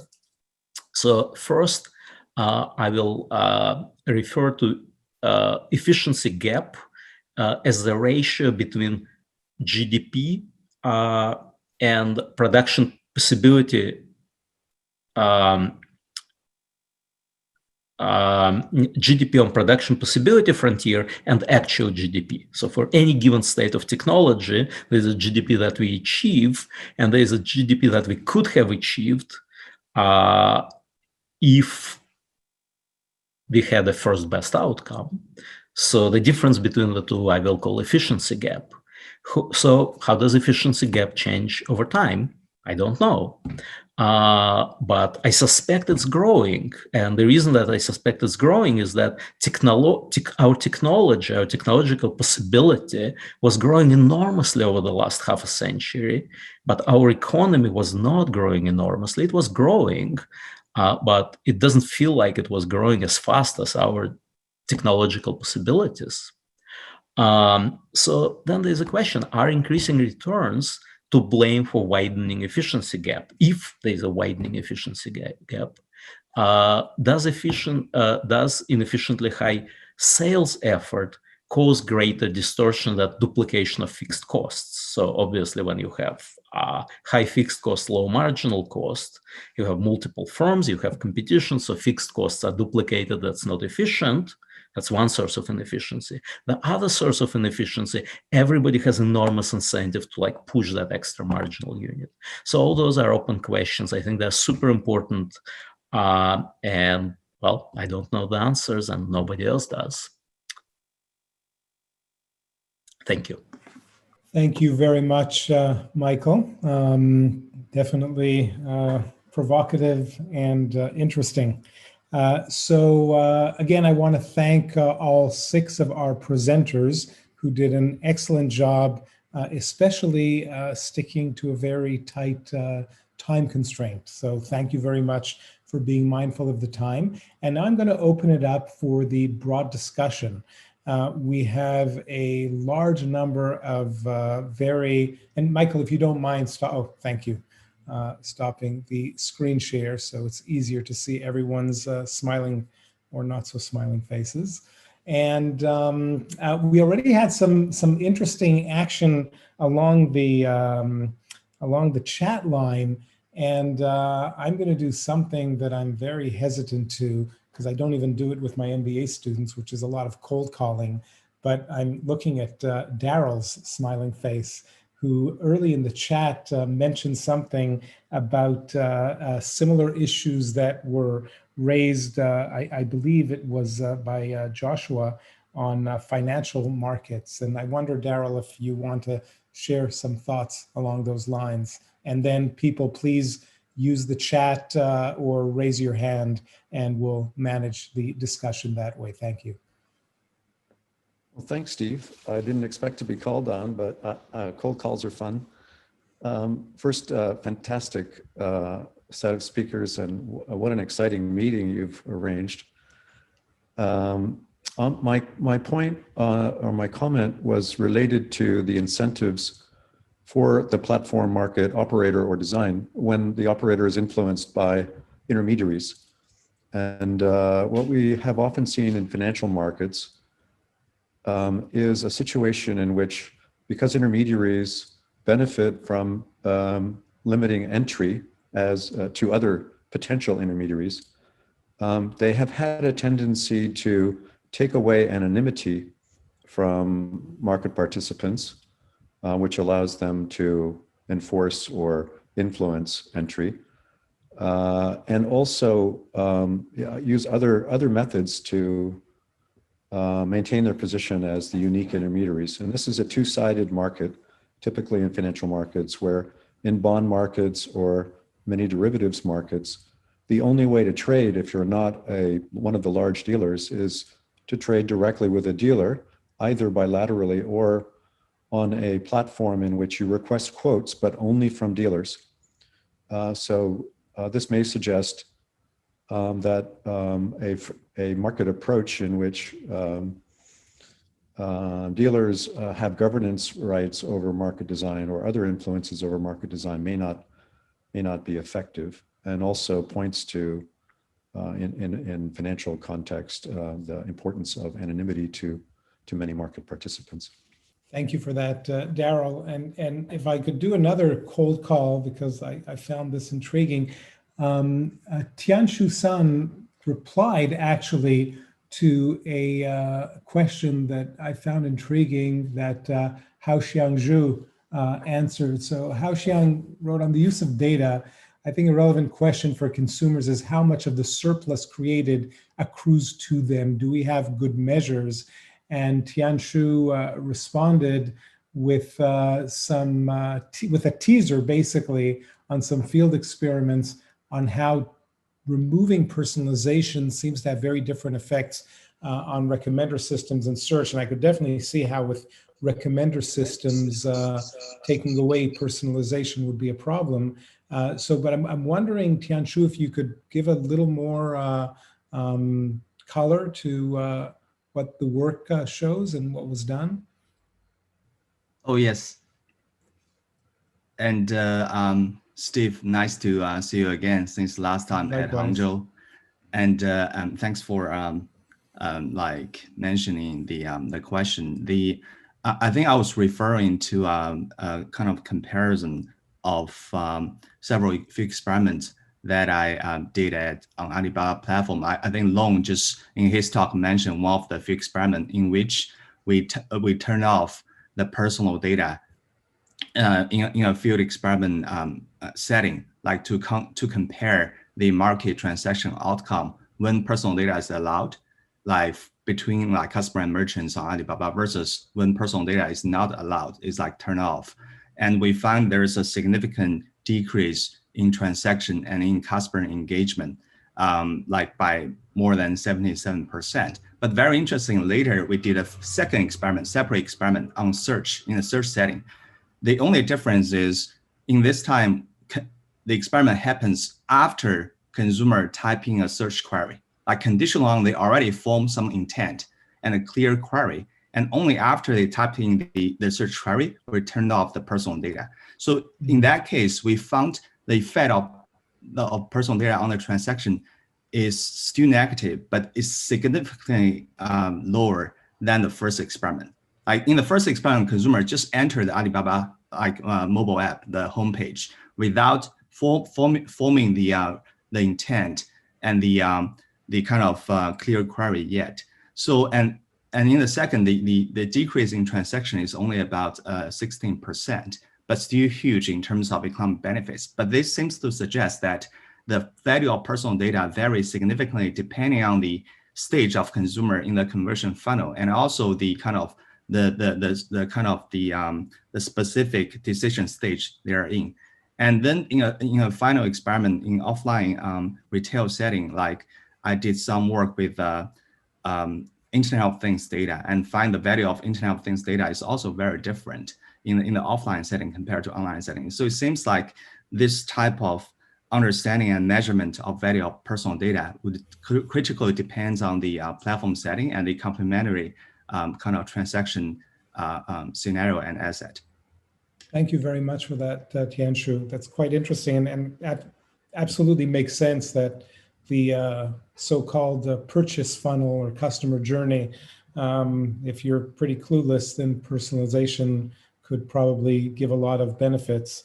But if I'm already typing a query asking for a set of AirPods, I guess it really doesn't matter who I am and so on. I'm going to turn to some of the hand raises. So Alberto Rossi, please unmute yourself and chime in. Thank you very much, Steve, and fantastic meeting. So I had a couple of more comments and actually more questions. The first one was related to the outcome for fintech entrepreneurs. And this is kind of more related to what Long Chen and both Hal Varian were saying. Basically, it was highlighted that individuals now are not going to IPOs anymore. These companies are not going to IPOs, but they're being acquired. But these are dramatically different outcomes for individuals, right? So if you're being acquired, chances are that if you're a serial entrepreneur, you start a new venture, that's something that doesn't worry you that much. But otherwise, you have to completely restart your career.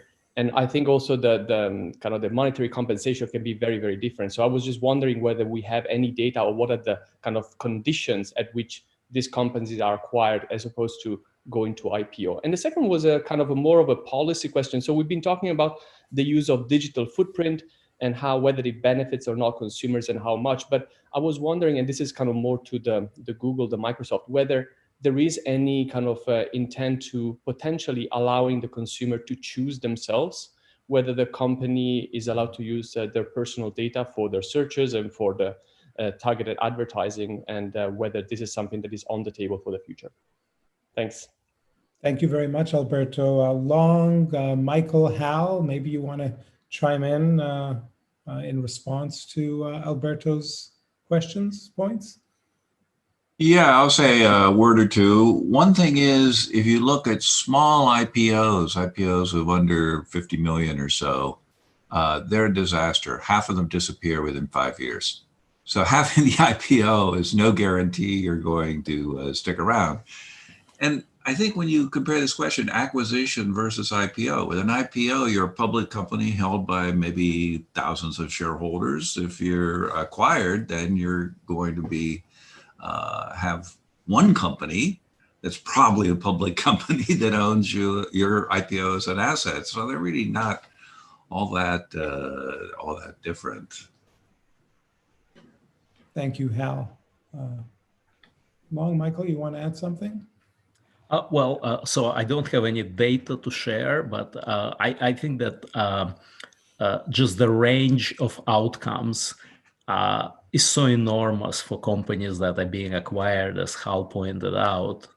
But I think that it's really kind of not really a fair comparison, because basically, as Hal pointed out, most startups basically end up being acqui-hires, meaning that they're basically acquired for a fancy sign-up bonus. But then there are some startups that are acquired for enormous amounts of money by both public and private companies with enormous multipliers. So I think that there's kind of this right-hand tail that has small number of companies with very, very favorable outcomes, quite comparable to outcomes of companies that go public. But again, companies that go public are very few, and I think if you take comparably small number of companies that were acquired, the most successful acquisitions, I wouldn't be surprised if outcomes are actually quite comparable. Okay. Well, so there's no doubt that I think the acquisitions are coming up, is increased, but we need to it's not clear how to exactly interpret this. We need to remember that startups are very fragile during the whole process. So actually, they now have more opportunity, but does that mean it's a trade-off? So they're losing the opportunity of going public. I'm not set on the conclusion. I know they have this more opportunity, but if you look at China, it's still the IPOs, all those that are actually also still really coming up. But what I really noticed is that with the arrival of the new technology, there's really a lot of the new business models, especially when the whole economy is moving more into a mobile style of the economy. There's tremendously more opportunities. The cost of starting a startup has become so much lower. There's a lot of competition noise, but then, so it's not clear this is it's like the 0-1 trade-off. So, but we do see a lot of the more acquisitions. I think it's still a lot of startup. That's what I'm saying. Before I move on to the next raised hands, if I may, I'd actually like to add another point to this discussion of acquisitions versus IPOs. One thing that I don't think you need to develop any sophisticated theory, and I think empirically this is not going to be easy to get at, but I think one thing that people don't take into account is how much execution is critical for a startup to turn from a viable potential business to an actual business. And I've seen this, in fact, during the time that I was at eBay, that was not a startup, but they had many projects that were like mini startups inside the company. And I saw similar things at Amazon, and eBay was really a very poor executor, and many good ideas just failed because people didn't really manage to execute well. And at Amazon, I saw something very different. And I think some of the counterfactuals that people talk about, so I know there is relatively broad consensus among competition regulation economists looking at Facebook, Instagram, and thinking in hindsight, no, that should not have been allowed. But I don't think anyone knows what the counterfactual would be, whether Instagram would really become Instagram if it weren't acquired by a company that knows how to turn ideas into execution and into product. And again, there's no theory that needs to be developed here. It's a pretty straightforward argument. And the counterfactual data is by definition impossible to get. If anybody has any ideas or thoughts or even facts around this, it would be great to hear that. I'm now going to turn to Will Kong. Please, Will, you have your hand up. Thank you. I want to thank all the speakers for sharing the thoughts and research.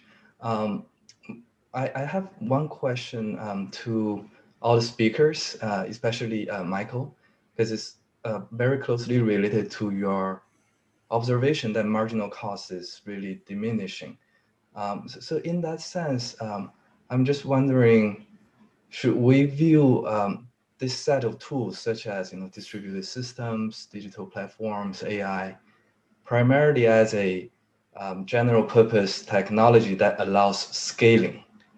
And if we view it as such, I think it does have implications for issues that Daryl mentioned earlier as well.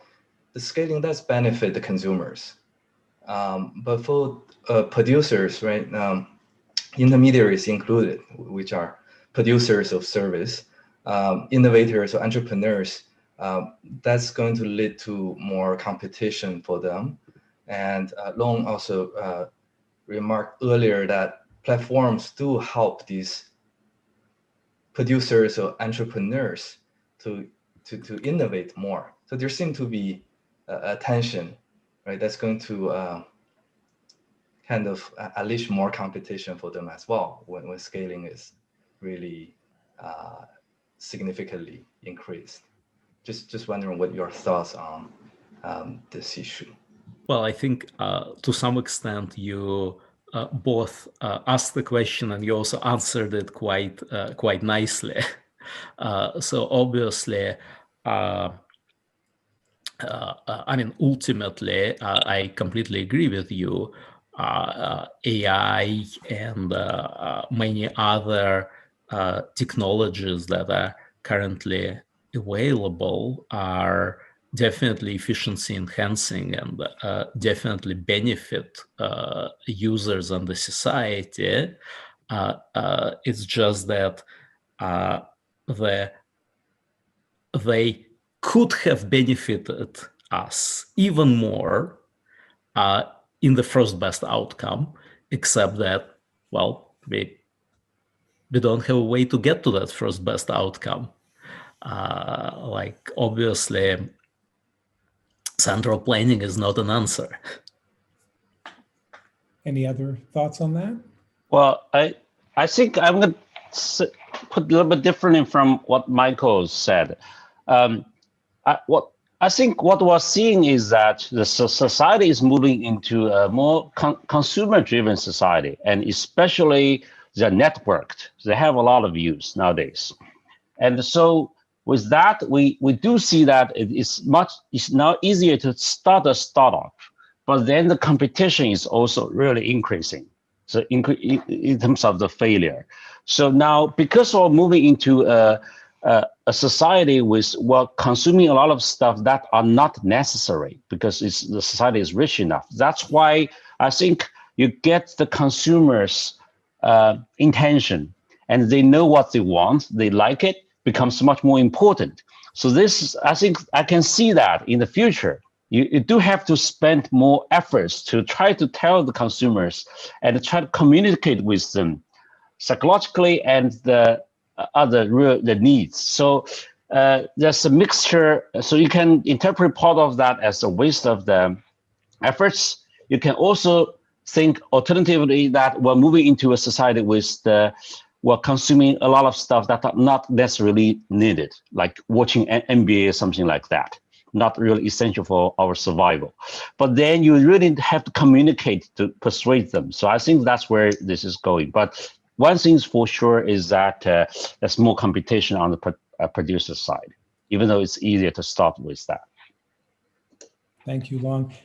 Jeff, were you trying to say something earlier? Because I seemed like you, okay, you disappeared. Okay, I see how, oh, Jeff, did you try to say something earlier? Or, because it looked like you unmuted yourself, but then you didn't. You're still muted. One more try. Oh, there, I could hear. Were you trying to say something earlier? I was actually. Okay, great. I wanted to have the distinction because a lot of these general purpose tools that we were just talking about will tend to be adopted a lot more easily by the startups.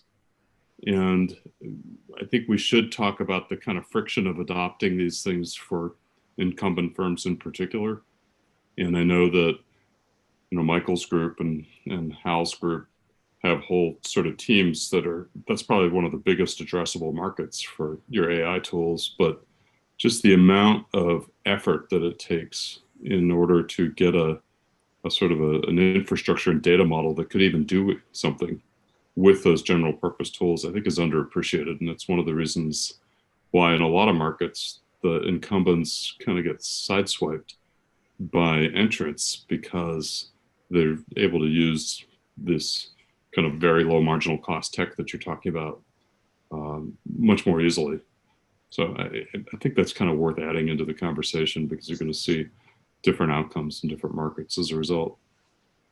That's a really interesting and astute observation. I think I'm not that familiar. I think Joshua knows a lot more about Christensen's work and the innovator's dilemma and all that, but I think it's somehow related to those issues of how incumbents just seem to miss the next big thing because of lack of adaptation.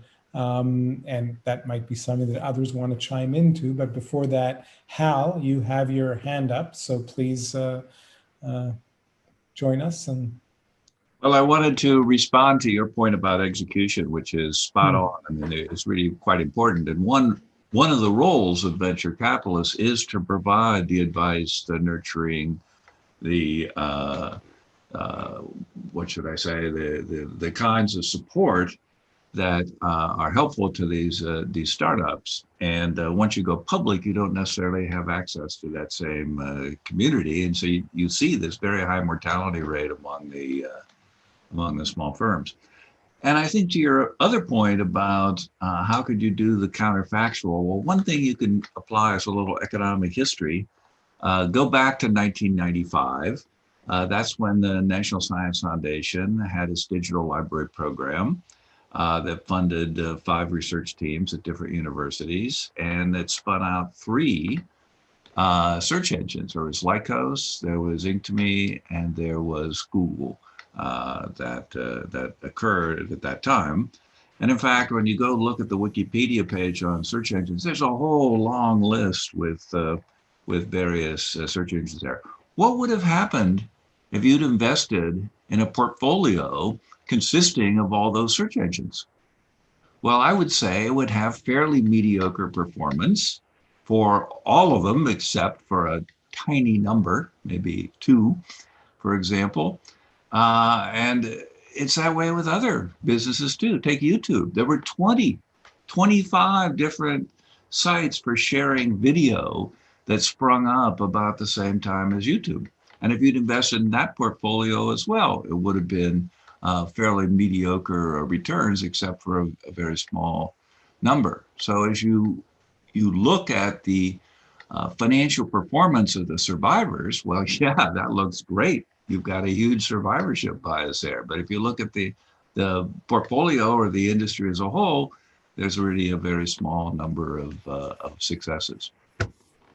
Okay, thank you, Hal. And Bengt Holmstrom is trying to chime in, but his hand function isn't working. So we'll move to Ben, and then Tianshu also has his hand up. So we'll go back to Tianshu after Bengt. Go ahead, Bengt. Just a question, I guess, a comment. You know, these platforms are kind of a version of shopping malls. And shopping malls is a particular kind of firm. The first thing to mention is that, you know, firms are really internalizing externalities. And so that's in itself not a new issue about having externalities. That's the sort of, in my view, that's the central purpose of firms.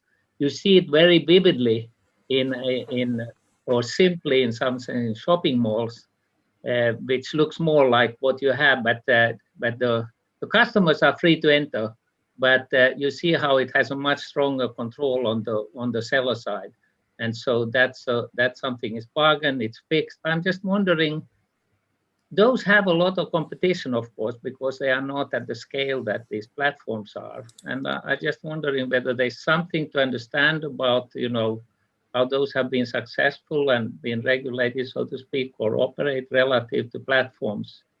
And also whether they are going out of business completely, for instance, in China, you know, the shopping mall. So I think having that conceptual view that firms and shopping malls and such are internalizing externalities, I think is important.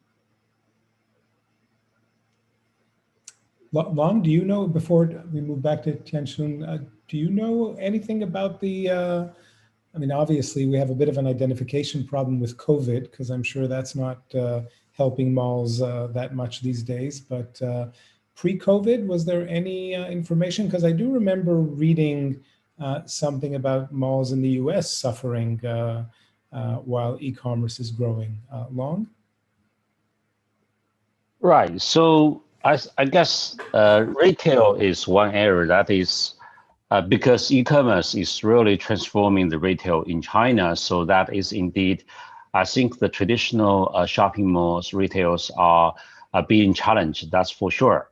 Now, that doesn't mean they just go out. They just have to make a lot of transformations. And nowadays, actually, the shopping mall are doing a lot of stuff with they transform. So they are not the traditional the shopping malls anymore. So they provide a lot of the other activities, the service to people who are still willing to spend time there. They also do a lot of the online, offline stuff, the combinations. In fact, what I was seeing a lot more innovation coming up is a new style of this. You have the offline service. You also have this online delivery. So the offline service is also provides logistic for the goods. So you have also the on-spot experience. Everything mixed up together, online, offline. So but they becomes more quicker, swift, and they service the immediate local needs, etc., things like that. For example, the fresh food market, things like that. So there's a lot of the innovations coming up, I think, combining the online, offline stuff. I don't think offline is going away, but they have more functions. They have different functions. If you are sticking the traditional ways, I think you are in trouble. That's what I observe. Thank you, Long. And Tiansu, you had your hand up a couple of minutes ago. There you are. Yeah, so thanks, Steve. And I have just a question for Catherine and George, and also maybe other panel, about the relationship between privacy policy and inclusive growth. So I think Catherine raised this very interesting point about there might be some tension or conflict between privacy policy and inclusive growth.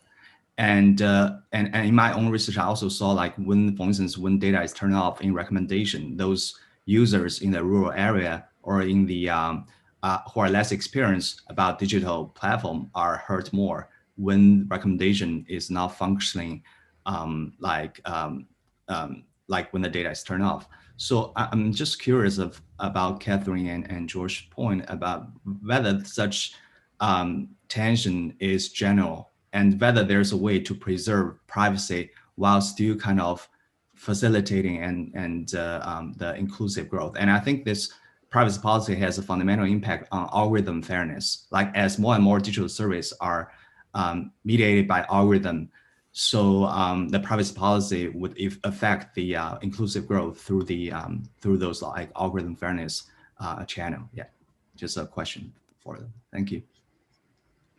Catherine, you could start. You give me a beautiful opportunity here to actually answer your question by recommending to everyone that you actually read Jianzhu's paper on this topic. Because as you may have heard, he just had the world's most enviable, most beautiful field experiment where they switched off data. They just switched it off and saw what happened. Now, of course, that only tells us about short-run effects, but those short-run effects are incredibly interesting.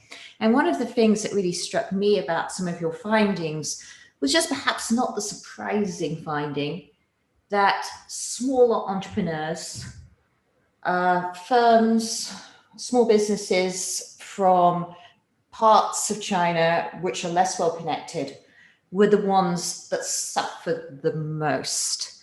And I just thought that was a really interesting finding, just reinforcing this point that as with any economic policy which tries to restrict X, there are going to be distributional impacts. And I think that I would argue that the privacy policy debate is somewhat unique in just to the extent to which those distributional concerns are not talked about in the same way as they might be for other types of policy. So, you know, basically I can answer that question by telling everyone to make sure you read Jianzhu's paper, because it's got some really good evidence. But there's evidence elsewhere that there are redistributional impacts of privacy policy, which are not really being calibrated in policy-making decisions at the moment. Thank you, Catherine. Josh, did you want to talk to that?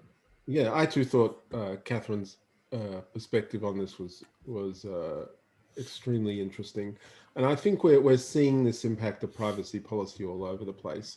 You know, I think we do definitely see it in the transparency with which platforms evolve and between large and small firms. It is invariably often the large firms claim that they cannot do things like interoperability, etc., precisely because of some privacy concern, whether it be real or not, but it's easy to appeal to that.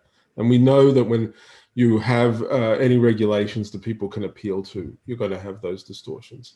I think we're also seeing it in understanding the management of this pandemic. You know, I think it is a reasonable claim and not outlandish to say that our privacy policies in many countries are killing people. I don't, you know, I think they're causing all manner of problems. And some of the issue comes from, we kind of know that privacy as a right is not really as concerned or valuable when we have otherwise safe institutions. But just recently, you had the entire situation where the South Australia decided to lock down its entire economy because contact tracers ending up talking to people failed to notice that somebody was not just a customer of a pizza store, but working at a pizza store. And that person happened to be a person on a student visa. And of course, they tried to help the contact tracer by saying where they had contact, but they didn't want to go further because they feared the repercussions of disclosing that information. And in many respects, that's our dilemma in privacy policy, is that we don't actually need privacy policy when the rest of the world is safe. But we need privacy policy where it's unsafe, which suggests that actually in situations where you have the vulnerable, people who are poor, people who are immigrants, people who are linked to other systems in some way, that is precisely where privacy policy might actually lead to, and stronger protections might lead to more disclosure of useful information and we're completely neglecting that. So I found that quite interesting. I had not thought of very much about the differential effects of these things, but I think actually I would love to see far more work in this area. Yeah, and Catherine added another comment on that issue with respect to nursing homes in Texas and the outdated privacy regulation that actually probably cost people their lives. I see that Eric joined us, and I see, but before that, I think Neng had his hand up. So, and I noticed when Eric joined, not only is the Stanford background behind you, but you drank from a CEPR cup. At least keep some MIT memorabilia. You know, I mean, it's just too soon for that. But please, Neng, and then we'll move on to Eric. Hi, Steve. Thanks, Steve Long and the Academy. This is really a great event. I have a question for Michael. So Michael mentioned the rise of a middleman and used Netflix as an example. Netflix spends a lot of money acquiring and retaining users. So my question is it the case that middleman is on the rise or perhaps on the decline? So here's what I have in mind. Ads obviously are much more efficient nowadays than in the past. And because these platform firms understand the users much better, and ads are much more individual specific rather than the old-fashioned billboard advertising. Now, so one question is, if you add up all these entire ad spending in the economy, and somehow you can measure the returns and efficiency of these ads, I wonder which way the sign will go, right? Because the production function has changed. You know, these days, a big part of what these platforms do is to acquire and retain users, as you said. Of course, so that means that ads as a part of the cost in production is much more important, and also because they know the users a lot better, and it's much more efficient. So, so if you compute efficiency adjusted returns, I just don't know what's the situation in data. Now, the second point I want to make is we see that in some industry, middlemen actually are being competed away. Their jobs are gone, right? So here's an example. I happen to have a friend who founded a startup in China, and this is funded by Matrix and other leading VC firms. Now, what his platform does is precisely to remove middlemen. Okay, so and making supply chain much more efficient. Now, in China, you know, some of you know that the financing for small and medium-sized firms are very, very difficult. Okay, due to certain degree of misallocation of capital in the banking and other sectors. That, you know, it's a very contentious issue recently, as you know, certainly brought to the front and center by Jack Ma's speech. But anyway, so so the point is that his platform, my friend's platform, is precisely remove middlemen, because in the old days, see, here's what happens. You have a banker's acceptance, okay, says, look, you know, a supplier, the firm will pay the supplier 6 months, but that piece of paper, you have to hold until for 6 months, and banks wouldn't take this to give you cash. So it's a very inefficient financing chain. And now with this platform, so he was able to remove a lot of middlemen, because it used to be the case that for the banker's acceptance to be cashed out from the owner all the way to the to cash, it takes like 5 rounds, okay? Because everybody takes a cut along the way. You know, if you have a piece of paper in Southwest region, and if you want to get this cashed out in Shanghai, it takes like 5 middlemen. So basically, these small business get really screwed up. Now his platform is precisely trying to mitigate that issue, so that, you know, all the papers get traded on one exchange, and so then the efficiency is only one layer. Well, essentially, you know, you have direct buyer and sellers matching. So my question, to sum up, you got the point, is whether middleman is on the rise or decline in digital economy, and how do we think about the big picture? Okay, so let me stop here. Thank you very much. I enjoyed it. And it's great to see you after 20 years in grad school since then, and Catherine too. So. So first, I absolutely love your question. And I think it's a really deep question. So first, I think that it's probably not fair to say that we live in the age of rise of the middleman. We live in the age of death of the middleman, and also the rise of the middleman.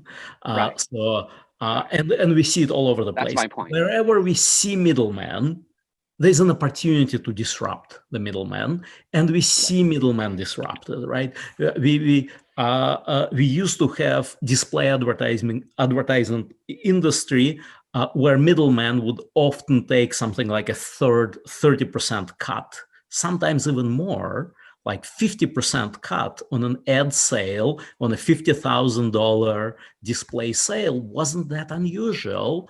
And that was an opportunity for disruption, and platforms came, and middleman was disrupted, and the middleman died. But of course, long live the middleman. But I was waiting for that Shakespearean line: "The middleman is dead. Long live the middleman." Yes, thank you. So on one hand, of course, we see that. On the other hand, so the other point that you made that I think is a really interesting point is like, look, ads are getting more targeted and hence more efficient and hence more effective.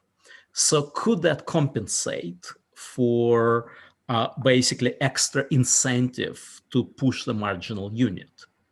And on that one, I would think the answer has to be no.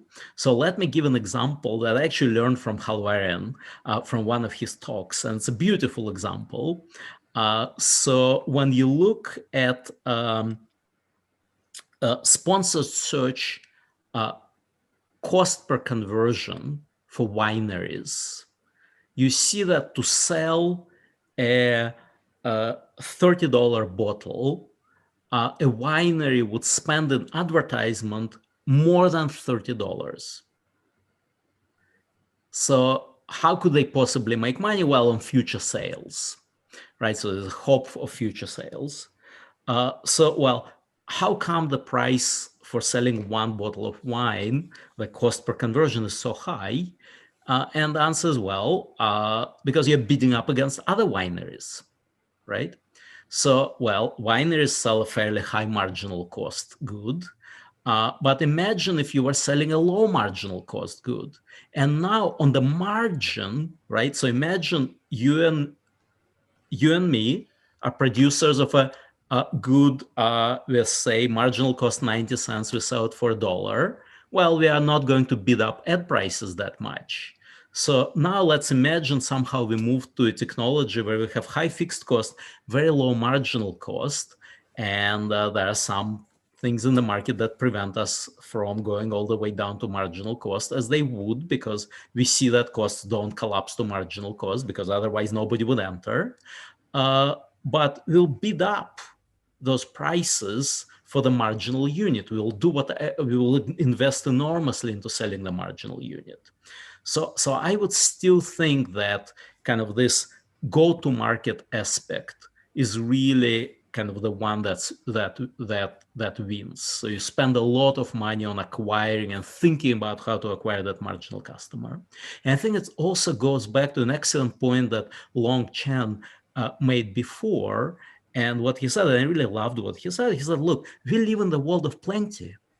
We live in the world where perhaps for the first time in the history of the mankind, not just in the first world, even in the second world, majority of the population basically has enough food, has basic shelter, has clothing, and has some money left to spend on something that pleases them.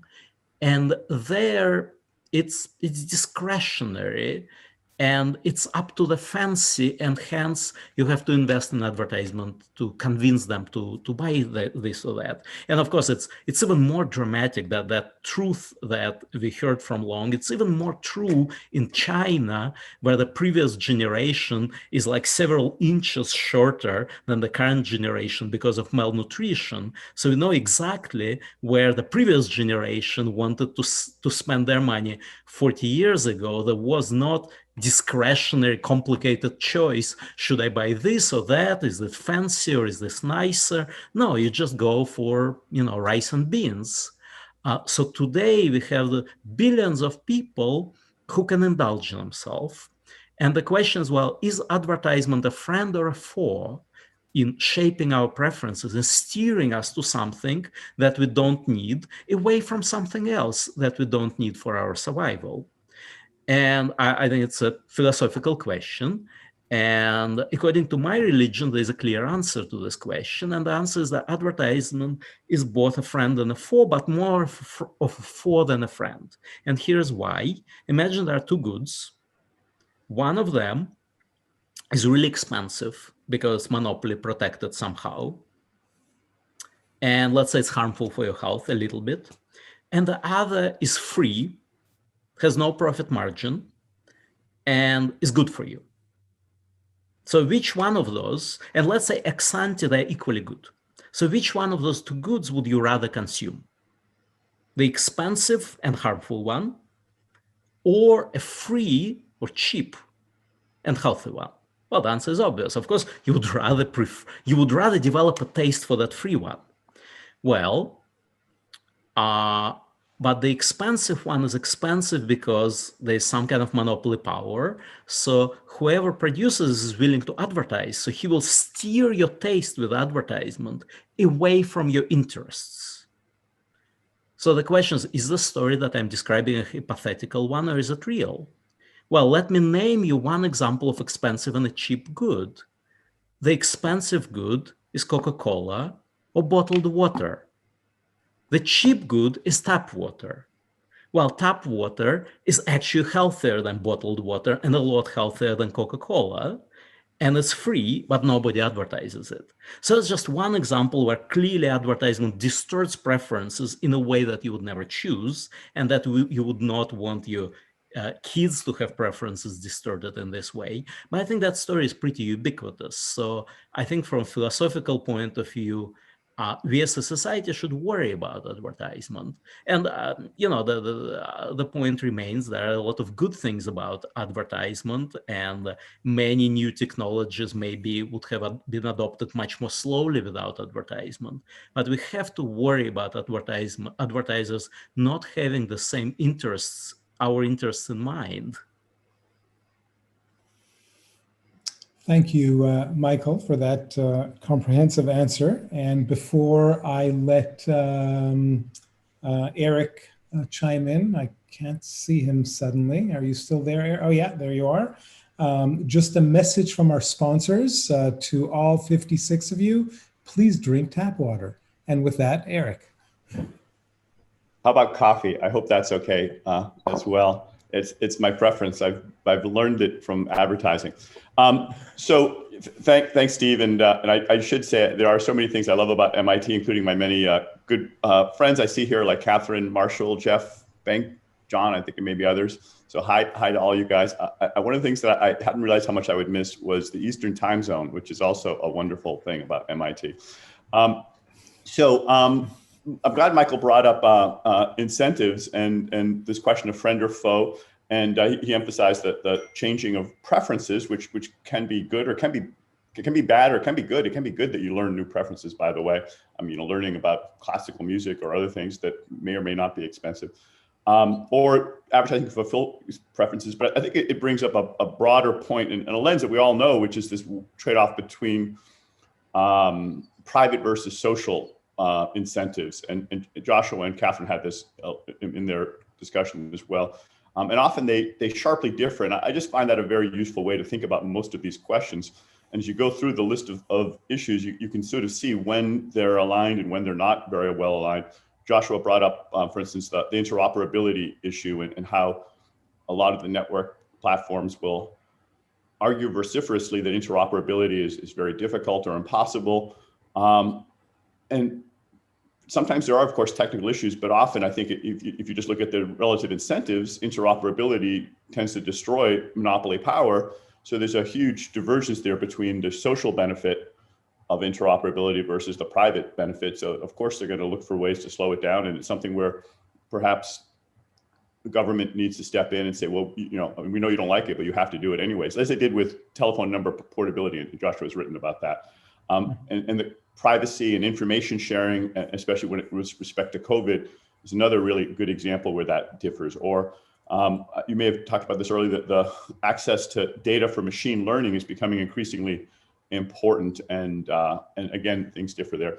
And then even when they're aligned somewhat, there are issues of how it affects income shares and the allocation of the benefits. Network effects, it's great, to have bigger networks, and companies like to have bigger networks, so that maybe they're aligned there, but also leads to a lot of growing inequality of income, and therefore inequality of power. So you can get stuck in a bad equilibrium, since it takes power to change income shares.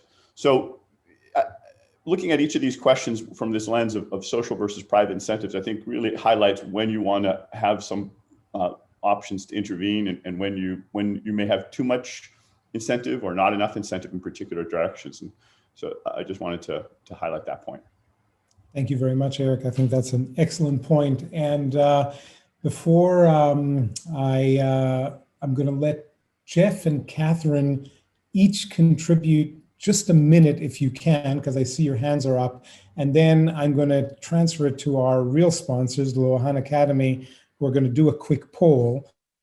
And then I will finally invite Eric to wrap things up. So Jeff, then Catherine, very quickly. All right, quickly. So first, I met Al in one of these kind of factoring markets, receivables exchange. So Neng, it'll be really interesting to see what your firm does. That had a lot of money behind it. Couldn't get the SME supply side, tons of hedge fund money on the buy side. They ended up selling out to New York Stock Exchange.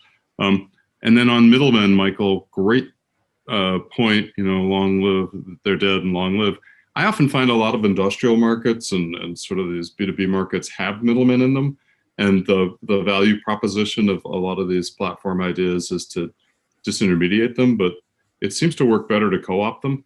You end up killing them off anyway, but you put them in direct competition with each other and essentially give them a lot of these cloud and sort of low marginal cost tools to do their jobs much more efficiently than in the other way. So anyway, and you end up to the same place. There. Thank you, Jeff. Catherine? Yes, I was just going to say that, gosh, regulation on interoperability always strikes me as one of those things which just sounds so wonderful superficially, and then when you delve into it, it becomes so hard. Part of it is just the idea that data is somehow separable. That is hard, number one.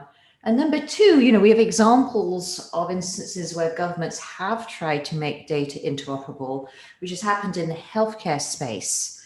And what's just been amazing there is seeing how hospitals have managed to comply with the regulations in the worst way possible.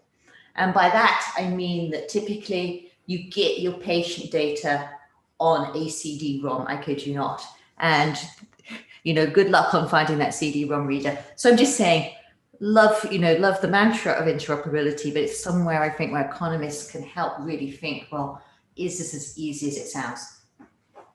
Thank you, Catherine. So before we wrap up, Long, Regina, I don't know exactly how you wanted to conduct the poll.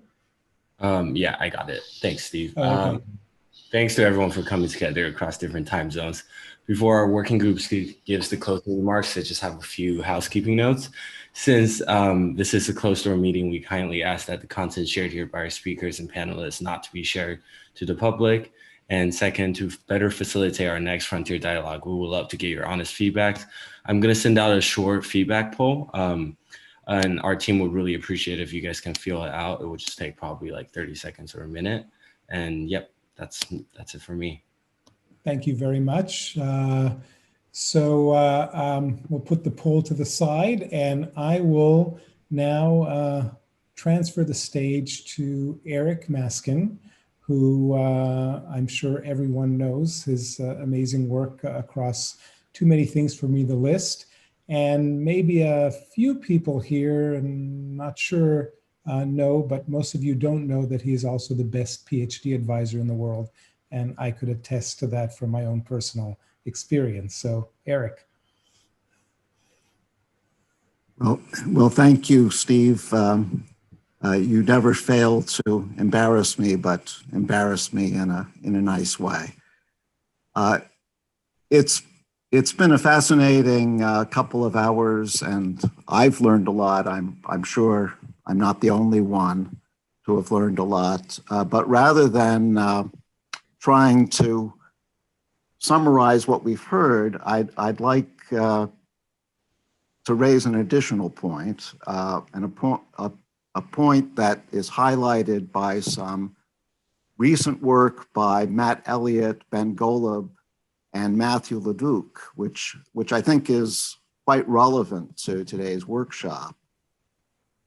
And the idea is that goods in the contemporary economy are getting increasingly complex. The typical good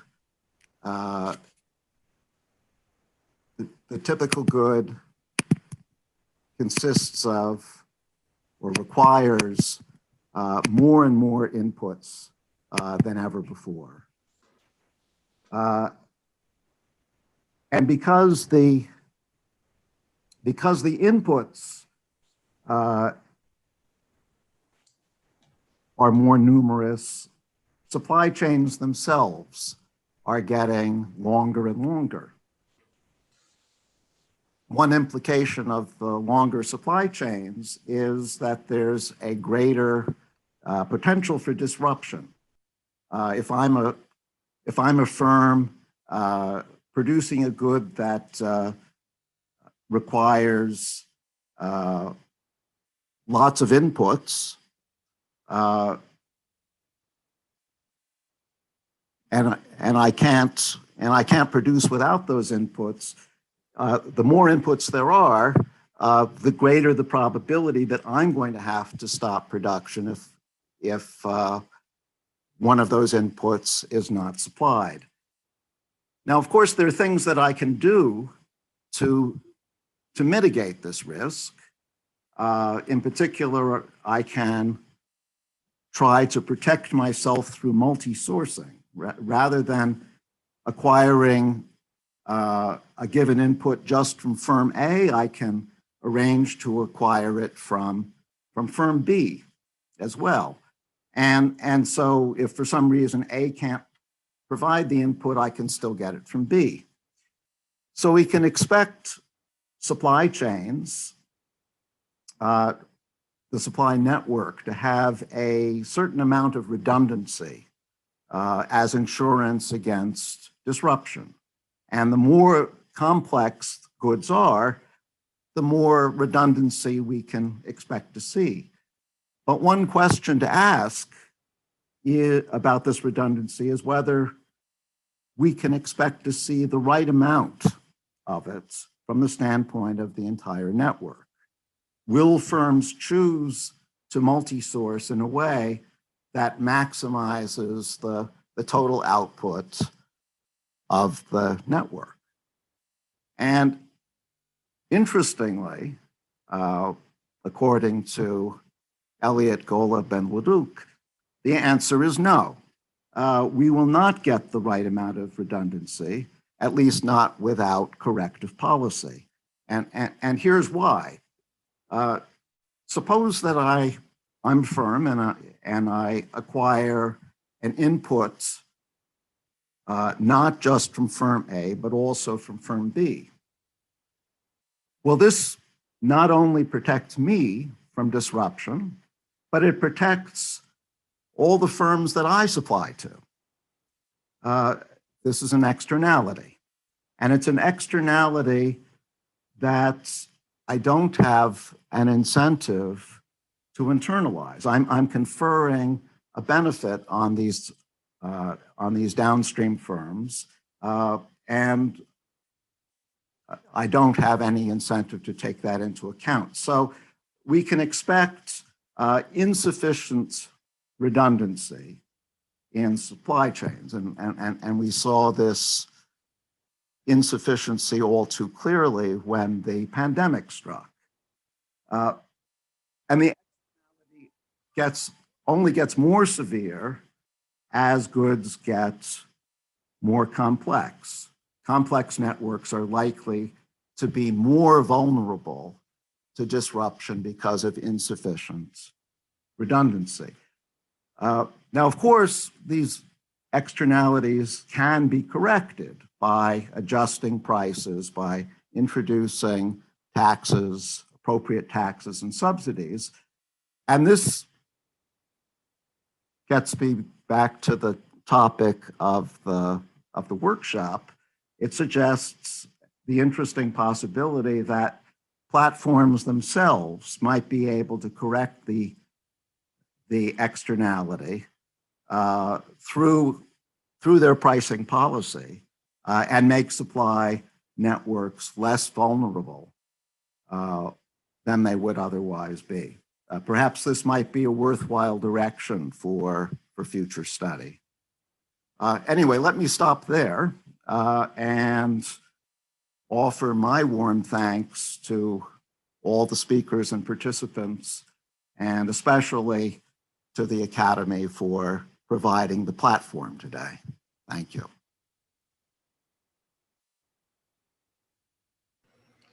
Well, I think this concludes our session here. Thank you to everyone who chose to participate. Long, I'm assuming you may want to say a last word?